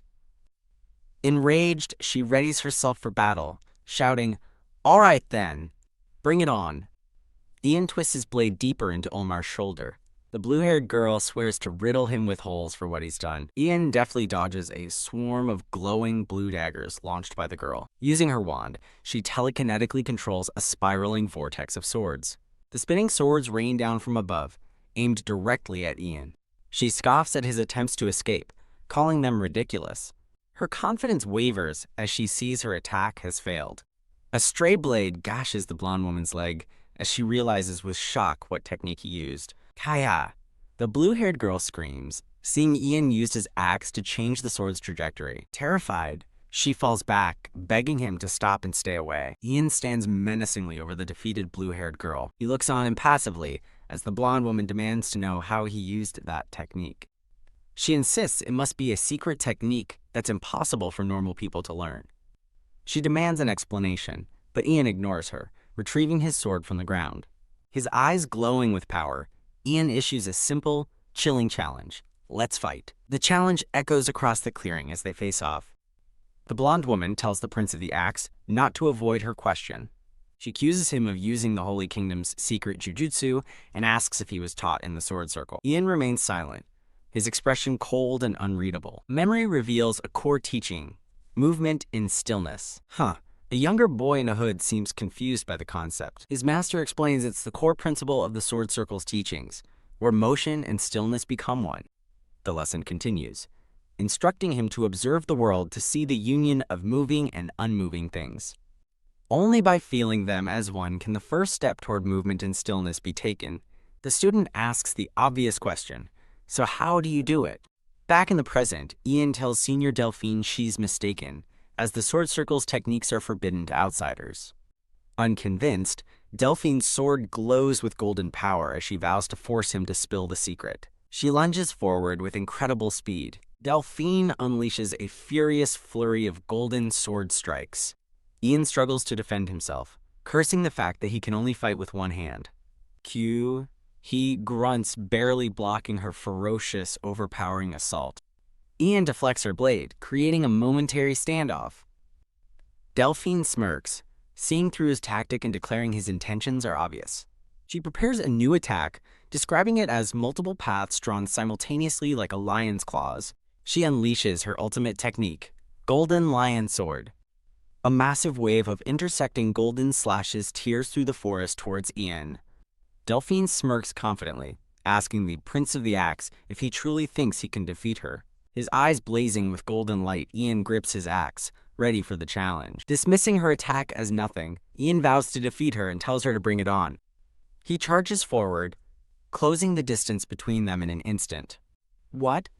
Delphine is stunned, recalling that her Golden Lion Sword technique mixes feints and real attacks, making it incredibly difficult to counter. She thinks that with his skill level, he shouldn't possibly be able to distinguish the real strikes from the fakes. And yet, she sees with disbelief that his morale hasn't dropped in the slightest. She notes that he doesn't seem troubled at all. His resolve only fuels her excitement, and she declares it just makes her want to mess with him even more as she unleashes another attack. Ian calmly weaves through the storm of golden sword slashes. Delphine watches in frustration, wondering how he can still dodge. Annoyed at his stalling, she notes his surprisingly sharp awareness. Crouching low, Ian admits he can't keep dodging, a sense of familiarity striking him as he wonders where he's heard those words before. A memory flashes of the blue-haired girl remarking on his impressive spatial awareness, as if space itself warped to let him dodge an unavoidable attack. Another memory surfaces of a young man suggesting to Ian that he apply the principles of topology to his swordplay. Back in the present, Ian's axe glows with a sinister red energy. Seeing him prepare to throw his axe, Delphine scoffs, asking if he's so desperate that he'd discard his only weapon. Ian knows this isn't an act of desperation. He thinks to himself that he lacks the talent to bend his body like a magical beast. Golden slashes curve past him, narrowly missing their mark. He concludes that if he can't bend his body, he'll just have to bend something else. Ian stands calmly within a complex web of glowing white lines, manipulating the battlefield itself. Delphine can only stare in utter, wide-eyed shock at the impossible sight before her. The golden slashes of her own attack are redirected, clashing against each other in a chaotic storm around them. One of Delphine's teammates thinks it's fine since he no longer has a weapon. In a flash, Ian appears before a stunned Delphine, pressing his blade to her throat. With his eyes glowing intensely, Ian addresses Senior Delphine, declaring that this time, his victory is undeniable. With a sigh of resignation and Ian's dagger at her neck, Delphine admits she has no choice but to concede. With Ian's arm around her, she announces her loss to the Prince of the Axe. As Ian applies pressure with the blade, Delphine can't believe her first loss is to a complete nobody. She manages a wry smile, seemingly accepting her defeat. As Delphine begins to congratulate him, blood suddenly splatters across her face, and she warns that this is only the beginning. She grunts in pain as Ian drives the blade into her side. Ian smirks coldly, throwing her earlier words back at her. It's survival of the fittest, right? His bloody hand trembles as he acknowledges he can't wield a sword properly with his injured arms. Wounded and angry Delphine calls it disgraceful to attack someone who has surrendered and demands to know his plan. Ignoring her protests, he slashes her again as she gasps in pained surprise. The blade cuts deep in a brutal, decisive motion. Ian states that they still have unfinished business to settle. A wounded Delphine looks back in confusion, demanding to know what he means. Ian's face is a mask of cold fury, as he demands she apologize to Saria for harassing and hurting her. Delphine scoffs, questioning why she should apologize for doing what was necessary to win. Ian menacingly raises his axe, letting the unspoken threat hang in the air. With a chilling smile, he says that asking for a simple apology is letting her off easy. Realizing his threat is genuine, Delphine knows that in this forest, escaping would be easy for him. She internally accepts her dire situation, realizing with her injuries, she must beg for her life to survive. Ian watches her impassively, his thoughts focused on simple survival. Looking at her distant teammates, Delphine offers an apology for hurting them and trying to steal their kill. Saria listens, her expression unreadable, as Delphine confesses to spreading rumors about her mother and apologizes profusely. Thinking her apology settled things, Delphine is suddenly alarmed by a sharp object at her neck, asking what it is. Her eyes burn with crimson rage as she clutches a dark artifact, her feigned submission giving way to fury. Ian holds the blade to Delphine's neck, explaining that his true goal was simply to make sure that if the Yardina family ever got in their way again, because of this, he would have no choice but to feed her to the beasts, asking if she understands as she trembles in fear.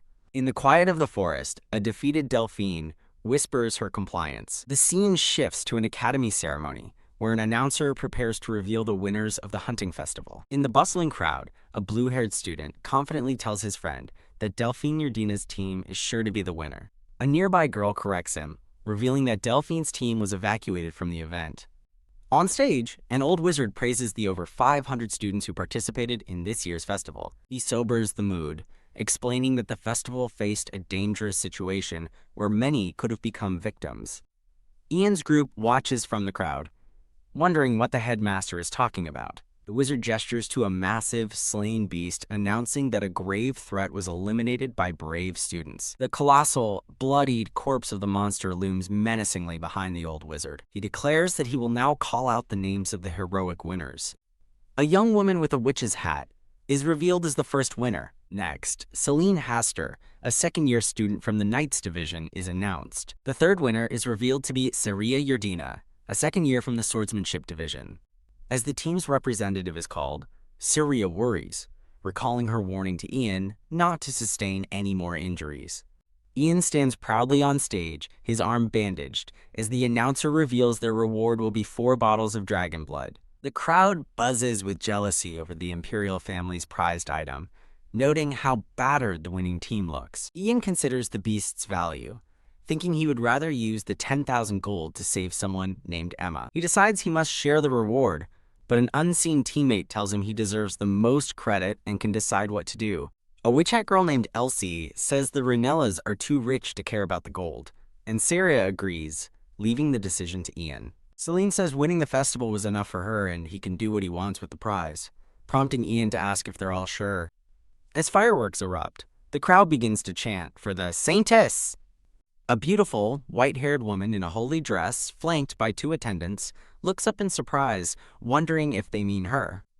Ian looks toward the Saintess, hoping that the large offering will be enough for her to treat Emma. The Saintess gazes out at the crowd, her expression unreadable, as a holy light surrounds her. With a serene smile, the Saintess blesses the victors for their good deeds. Ian blushes, momentarily speechless in the face of her gratitude. Bright fireworks continue to explode across the night sky. Later, the Saintess reassures Ian that Emma's treatment will begin tomorrow, and he thanks her for her concern. She notes how hard he pushed himself, expressing her concern that, despite her best efforts, Ian clutches his bandaged arm, accepting that he won't wield a sword as well anymore, but insisting it was worth it to save Emma. He admits he couldn't live with the guilt if more people died, and the Saintess quietly expresses a bit of jealousy over his devotion.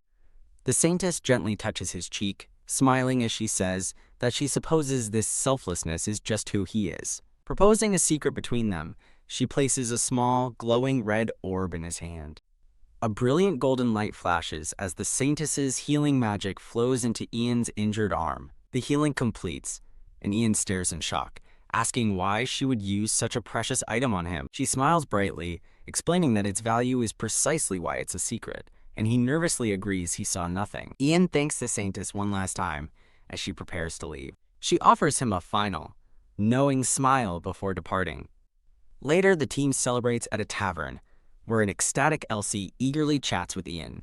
A flushed, fanged student grins enthusiastically at Ian, who seems nervous in the background. The fanged student begs Ian to let him join their fun, lamenting that he missed the festival and it will be hard to get together again. Ian agrees it's time for the swordsman to get in shape and swears off booze, just as Saria calls his name. A blushing Saria timidly asks Ian if they can speak privately. Ian agrees to go somewhere else, and Celine watches them with a quiet expression as they leave. Under the moonlight, Ian asks Saria if she feels better now that they've won, and she admits that seeing him defeat her sister has proven he isn't weak. She wonders aloud if her nightmares will finally stop, and Ian admits he can't be sure. He reassures Saria that one thing is certain: she won't have to be so anxious anymore. Blushing amidst a floral background, Saria shyly calls out to Senior Ian. With a determined gaze, Saria announces that she has something to tell him. Ian flushes, stammering internally, as he wonders if this is about to be a love confession. To his utter shock, Saria bows deeply, and he realizes she just wants to thank him. Ian breathes a sigh of relief, thinking it's just like her to worry so much over a simple thank you. He reflects that while they were mere acquaintances a month ago, he now understands her personality well.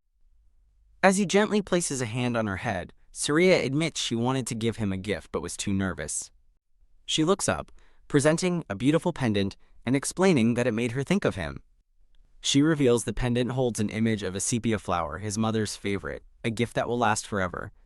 A flustered Ian accepts the gift as Saria expresses her hope it will ease his anxiety, and he confirms that he does like it. Beaming with pure joy, Saria exclaims her overwhelming happiness at his acceptance. Their moment is interrupted as the fanged swordsman from the tavern approaches with a serious expression. Walking with Ian, the swordsman teases him about what he and Saria were talking about and asks if they're dating, which Ian denies. His friend smirks, changing the subject to tease Ian about the saintess being interested in him. A blushing Ian tells his friend to stop spouting nonsense, but the friend insists he's being serious.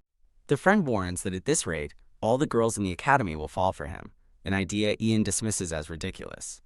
Ian sends his friend away, telling him to go home and get some sleep. Back in his room, Ian sits on his bed, alone with his thoughts. He ponders that Saria is the only one who fits the sepia from his visions, wondering if he is destined to be her lover. Lying down, he questions how he should treat her from now on. The scene shifts to a cloaked Ian walking through a town at dusk. In more formal attire, Ian greets a woman, remarking that it's been a long time.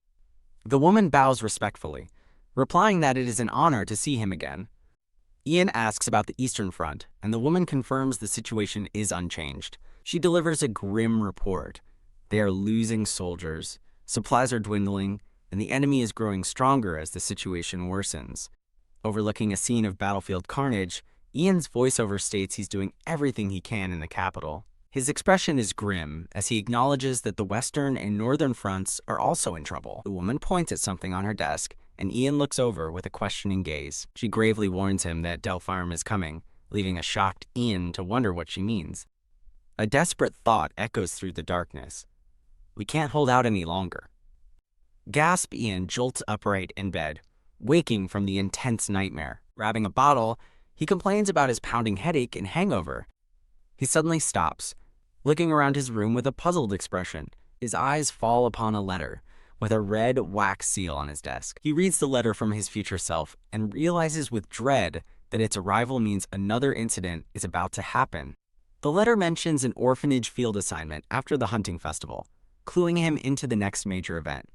The letter ends with a warning from someone named Lucia, a name Ian doesn't recognize. Frustrated by the name change from Sepia to Lucia, he curses his future self for his complicated life. He begins to piece things together, first noticing that the calendar on his desk has flipped forward on its own. Second, he realizes he must have consumed the dragon blood, feeling a powerful purple aura surge around him. He feels his mana, now more than doubled, overflowing like a waterfall.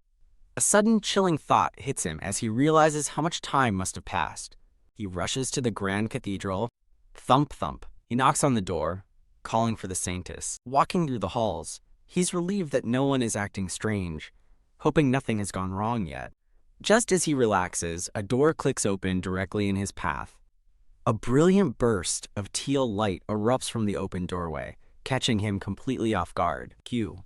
He grunts as a green-haired man lunges with a sword, forcing Ian to block the sudden, ferocious attack. The impact sends Ian stumbling backward across the grand hall. Sword in hand, Ian stares in utter confusion, wondering what the hell is happening. The green-haired swordsman glares down, telling Ian he's reverted to his usual weak self. A confused Ian touches his face, realizing that something serious must have happened during his blackout.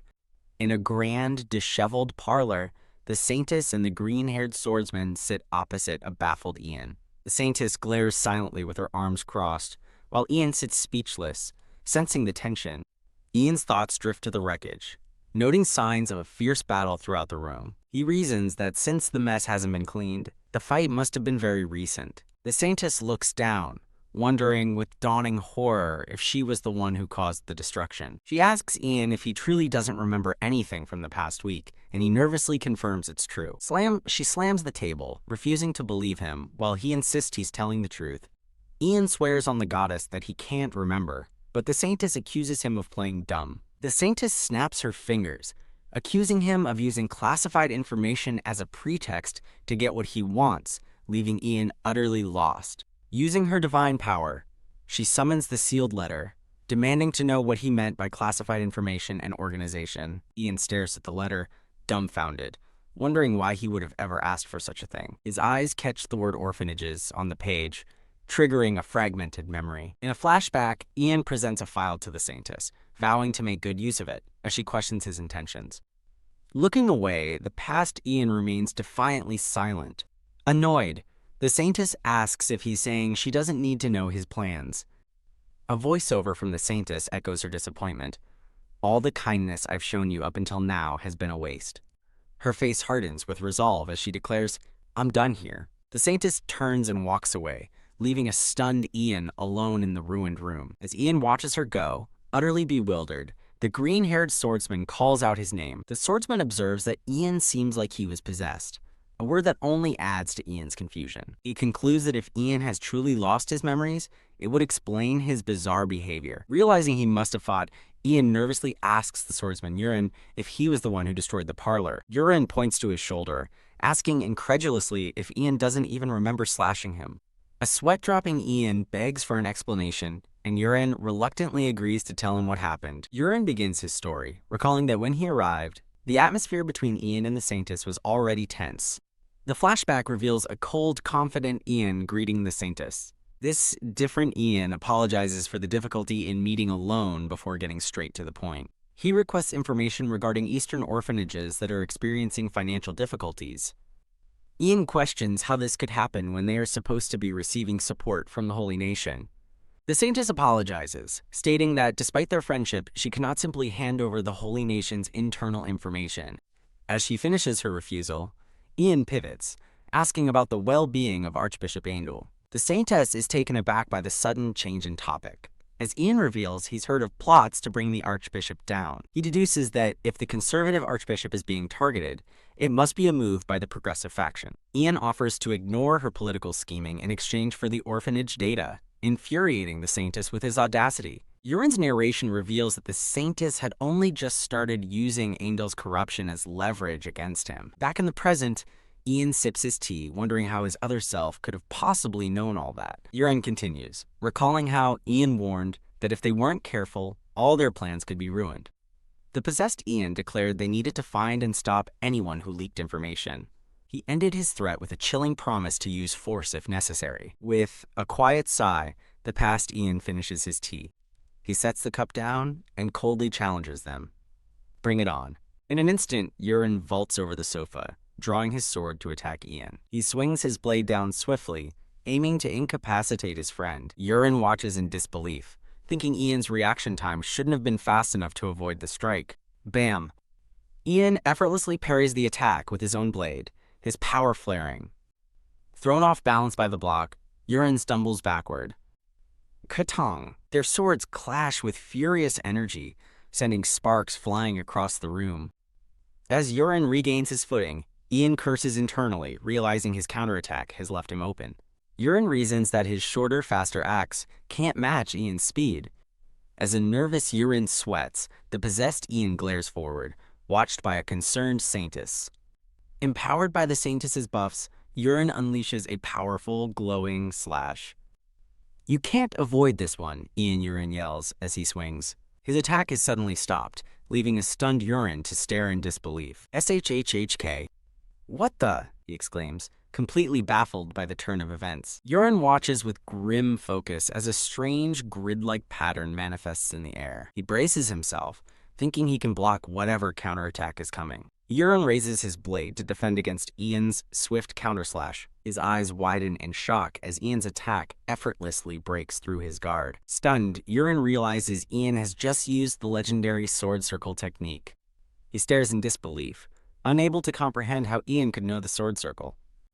SHK Ian's blade slices deep into Yurin's arm as he cries out, "Arg!" Gah! Yurin clutches his bloody arm, realizing he can no longer fight. The Saintess lunges forward, intercepting Ian with a burst of her own holy power. Her divine intervention sends Ian staggering backward across the floor. Yurin watches, shocked that Ian isn't surprised by the Saintess's holy jujutsu, a thought the Saintess shares. She grabs Ian's arm, her hands glowing with concentrated holy energy. Ian expertly uses her momentum to flip and slam her to the ground, a move Yurin identifies as the moon reversal. Saintess, are you all right? Yurin yells in alarm from across the hall. Enraged, Yurin demands to know how Ian could do such a thing to the Saintess. With a cold glare, Ian warns Yurin to shut his mouth if he doesn't want him to continue. On the floor, the defeated Saintess desperately asks who he is and why he's doing this. Looking down at her from above, Ian coldly responds, "Me." He turns and walks toward a grand, throne-like chair. Thud. Ian seats himself on a sinister throne made of bone, looming over them. The Saintess screams in frustration that she's asking who the hell he is. Yurin's voiceover notes that the techniques Ian used were secret ones from the Holy Nation. He specifies that the axe movement was a secret sword circle technique. Yurin concludes it should be impossible for an outsider to know one technique, let alone both. The Saintess declares her political power is great enough to have most nobles executed. Ian ignores her threat, casually tracing glowing red characters in the air with his finger. "What the hell are you?" the Saintess shouts, her words cut short by shock. As a red mist-spelling dragon appears, she stares in horror, wondering what she's seeing. A horrifying realization dawns on her. He's using dragon blood writing. She asks if he is connected to the imperial family, receiving only a silent stare in return. Yurin narrates that he, too, was thinking about the dragon blood writing. He explains it's a secret imperial magic that can be used instantly, even without training. Yurin's deduction continues. The magic is only given to elite guards, meaning Ian must have imperial ties. This connection would explain Ian's knowledge of secret techniques and the Archbishop's situation. Yurin finishes his story, telling the Saintess that this demonstrates the overwhelming power of the imperial family. Back in the present, the Saintess furiously asks how someone asking for help could stab her knight, but Ian simply asks, "What was that?" The flashback continues as a younger, terrified Saintess recoils from Ian's threat to burn the place down. The possessed Ian coldly tells her the outcome is decided, and to stop her tantrum. Defeated, she agrees. Gritting her teeth, she reluctantly agrees to cooperate and ignore the Archbishop's situation, to which Ian replies, of course. The flashback ends with the possessed Ian standing coolly as fire flickers nearby. Returning to the present, Ian turns to face a very nervous-looking Yurin. Yurin thinks back to the pain of his injury as blood splatters. He recalls Ian pressing an axe to his neck, forcing his surrender. Looking at the defeated Saintess, Ian coldly asks her, "Is it humiliating?" as she glares back in silent fury. With glowing eyes, the possessed Ian stares down at the defeated Saintess and Yurin. Ian sweats, realizing he was possessed by someone with knowledge of both Holy Nation and Imperial secret techniques. He panics, wondering why a powerful entity would possess an ordinary guy like him, as Yurin expresses his disappointment. Yurin puts a hand on Ian's shoulder, finding the current weak and foolish Ian to be far more interesting. Waving goodbye, Yurin warns Ian not to get possessed again, and Ian tiredly agrees. Ian calls out to ask Yurin about Emma, but the door slams shut before he can finish. He's gone. Left alone in the wreckage, Ian decides he might as well clean up the mess himself. Looking at the documents, he resolves to accept a mission from one of the listed orphanages as a field assignment instead of the final exam. His first step is to head to the Academy's Grand Hall to check the mission board. He reflects that students carefully choose their missions, as the points awarded are based on the difficulty level. As other students deliberate, Ian notes that most choose safer, low-risk missions to avoid failure. Since he's never cared about his grades, he's looking for a very specific kind of mission. He wants a mission from an Eastern orphanage that receives Holy Nation support but is in financial trouble. He finds it, a request from the Guilford Children's Home to scout and defeat monsters. With a low reward and difficulty, he knows it's a mission no one else would ever consider taking. Recalling the letter mentioned, repelling an ambush and destroying a nest, he suspects it's more complicated than it seems and will find out on sight. Clenching his fist, he decides that now all he needs to do is find group members for the assignment. He thinks of his hunting festival team, but as second years, Celine and Garia aren't allowed to do field assignments. He remembers that senior Elsie is a third year, but still wonders who else he could possibly bring along. Lamenting his limited network of friends, he wishes he could find at least one more swordsman. Stressed and running out of time, he panics, unable to think of anyone to recruit with only a week left. Thud. A hand suddenly grabs his wrist from behind. Whoa. Startled, Ian is spun around and asks who grabbed him. A brown-haired, green-eyed boy pulls him back, and Ian recognizes him, asking, Leto. Thump. Leto slams Ian against a wall, looking down at him. Leto studies the flustered Ian's face, thoughtfully pondering something as Ian questions him with a look. With a bright smile, Leto confirms, Yep, you're the Ian I know, to which Ian asks if there's another one.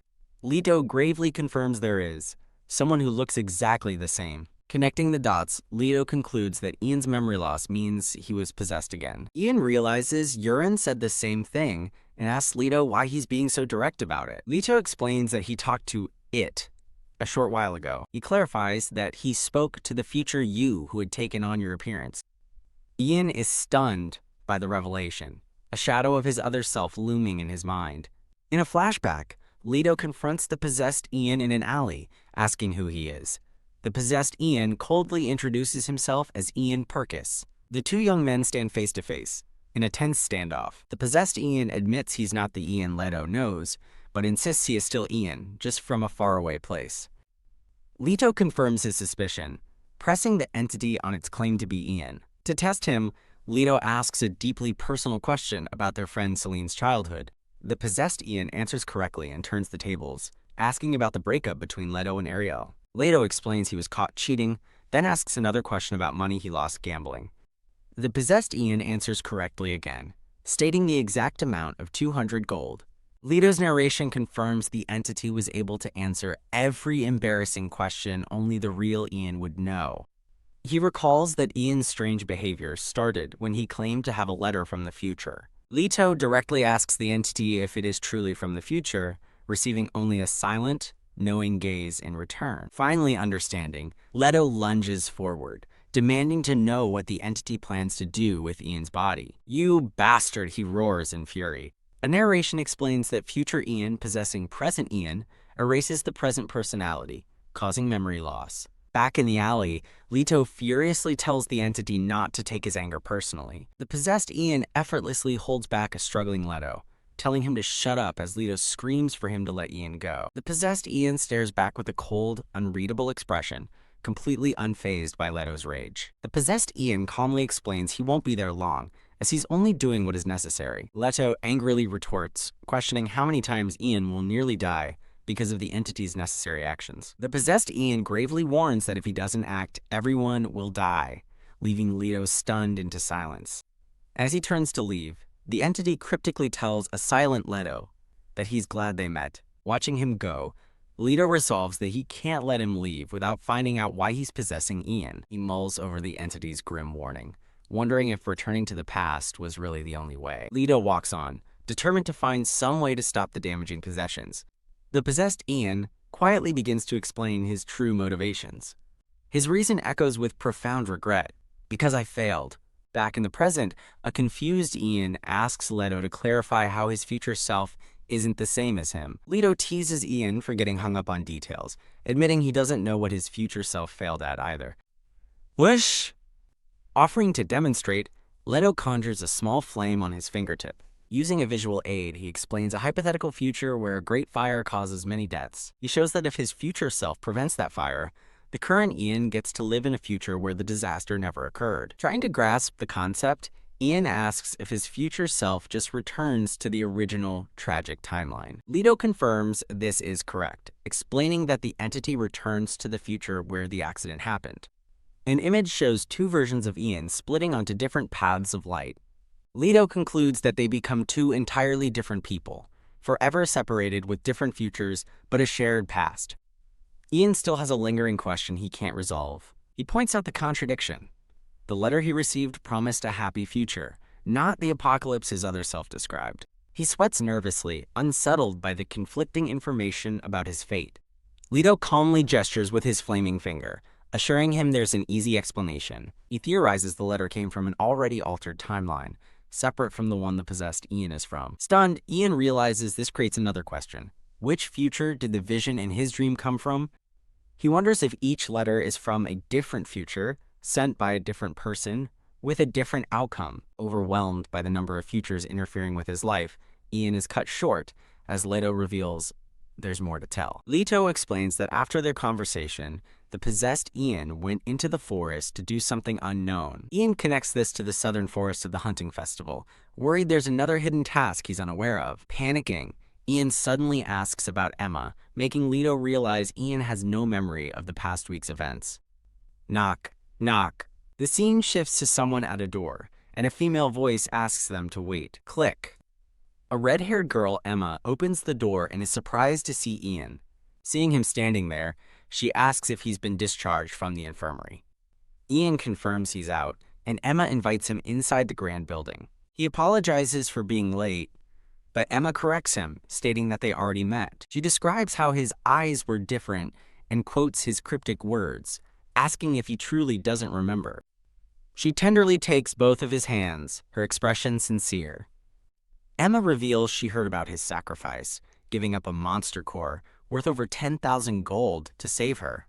Ian awkwardly tries to wave it off, but Emma passionately insists that she has to repay him. She agonizes over what to do, wondering if she should become the Perkis family's personal alchemist. Clenching her fist in determination, she desperately searches for a way to repay the enormous debt. Ian realizes his attempt to ease his own conscience has become an unintended burden on Emma. He interrupts her thoughts, simply telling her to continue living her life as usual, which surprises her. He explains that the only repayment he wants is for her to graduate and live a happy life with her father.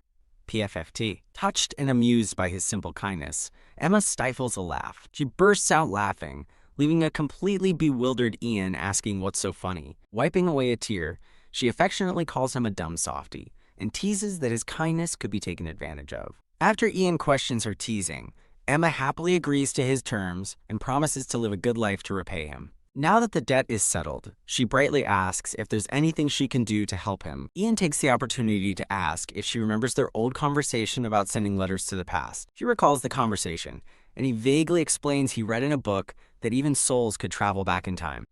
Emma thoughtfully considers Ian's question about souls traveling back in time. She admits that while she once believed it was impossible, she's starting to think it might not be. Emma proposes that if such a thing is possible, she can think of two potential explanations for it. The first, she explains grimly, would require a catastrophic event, the extinction of mankind or the destruction of Delphirum.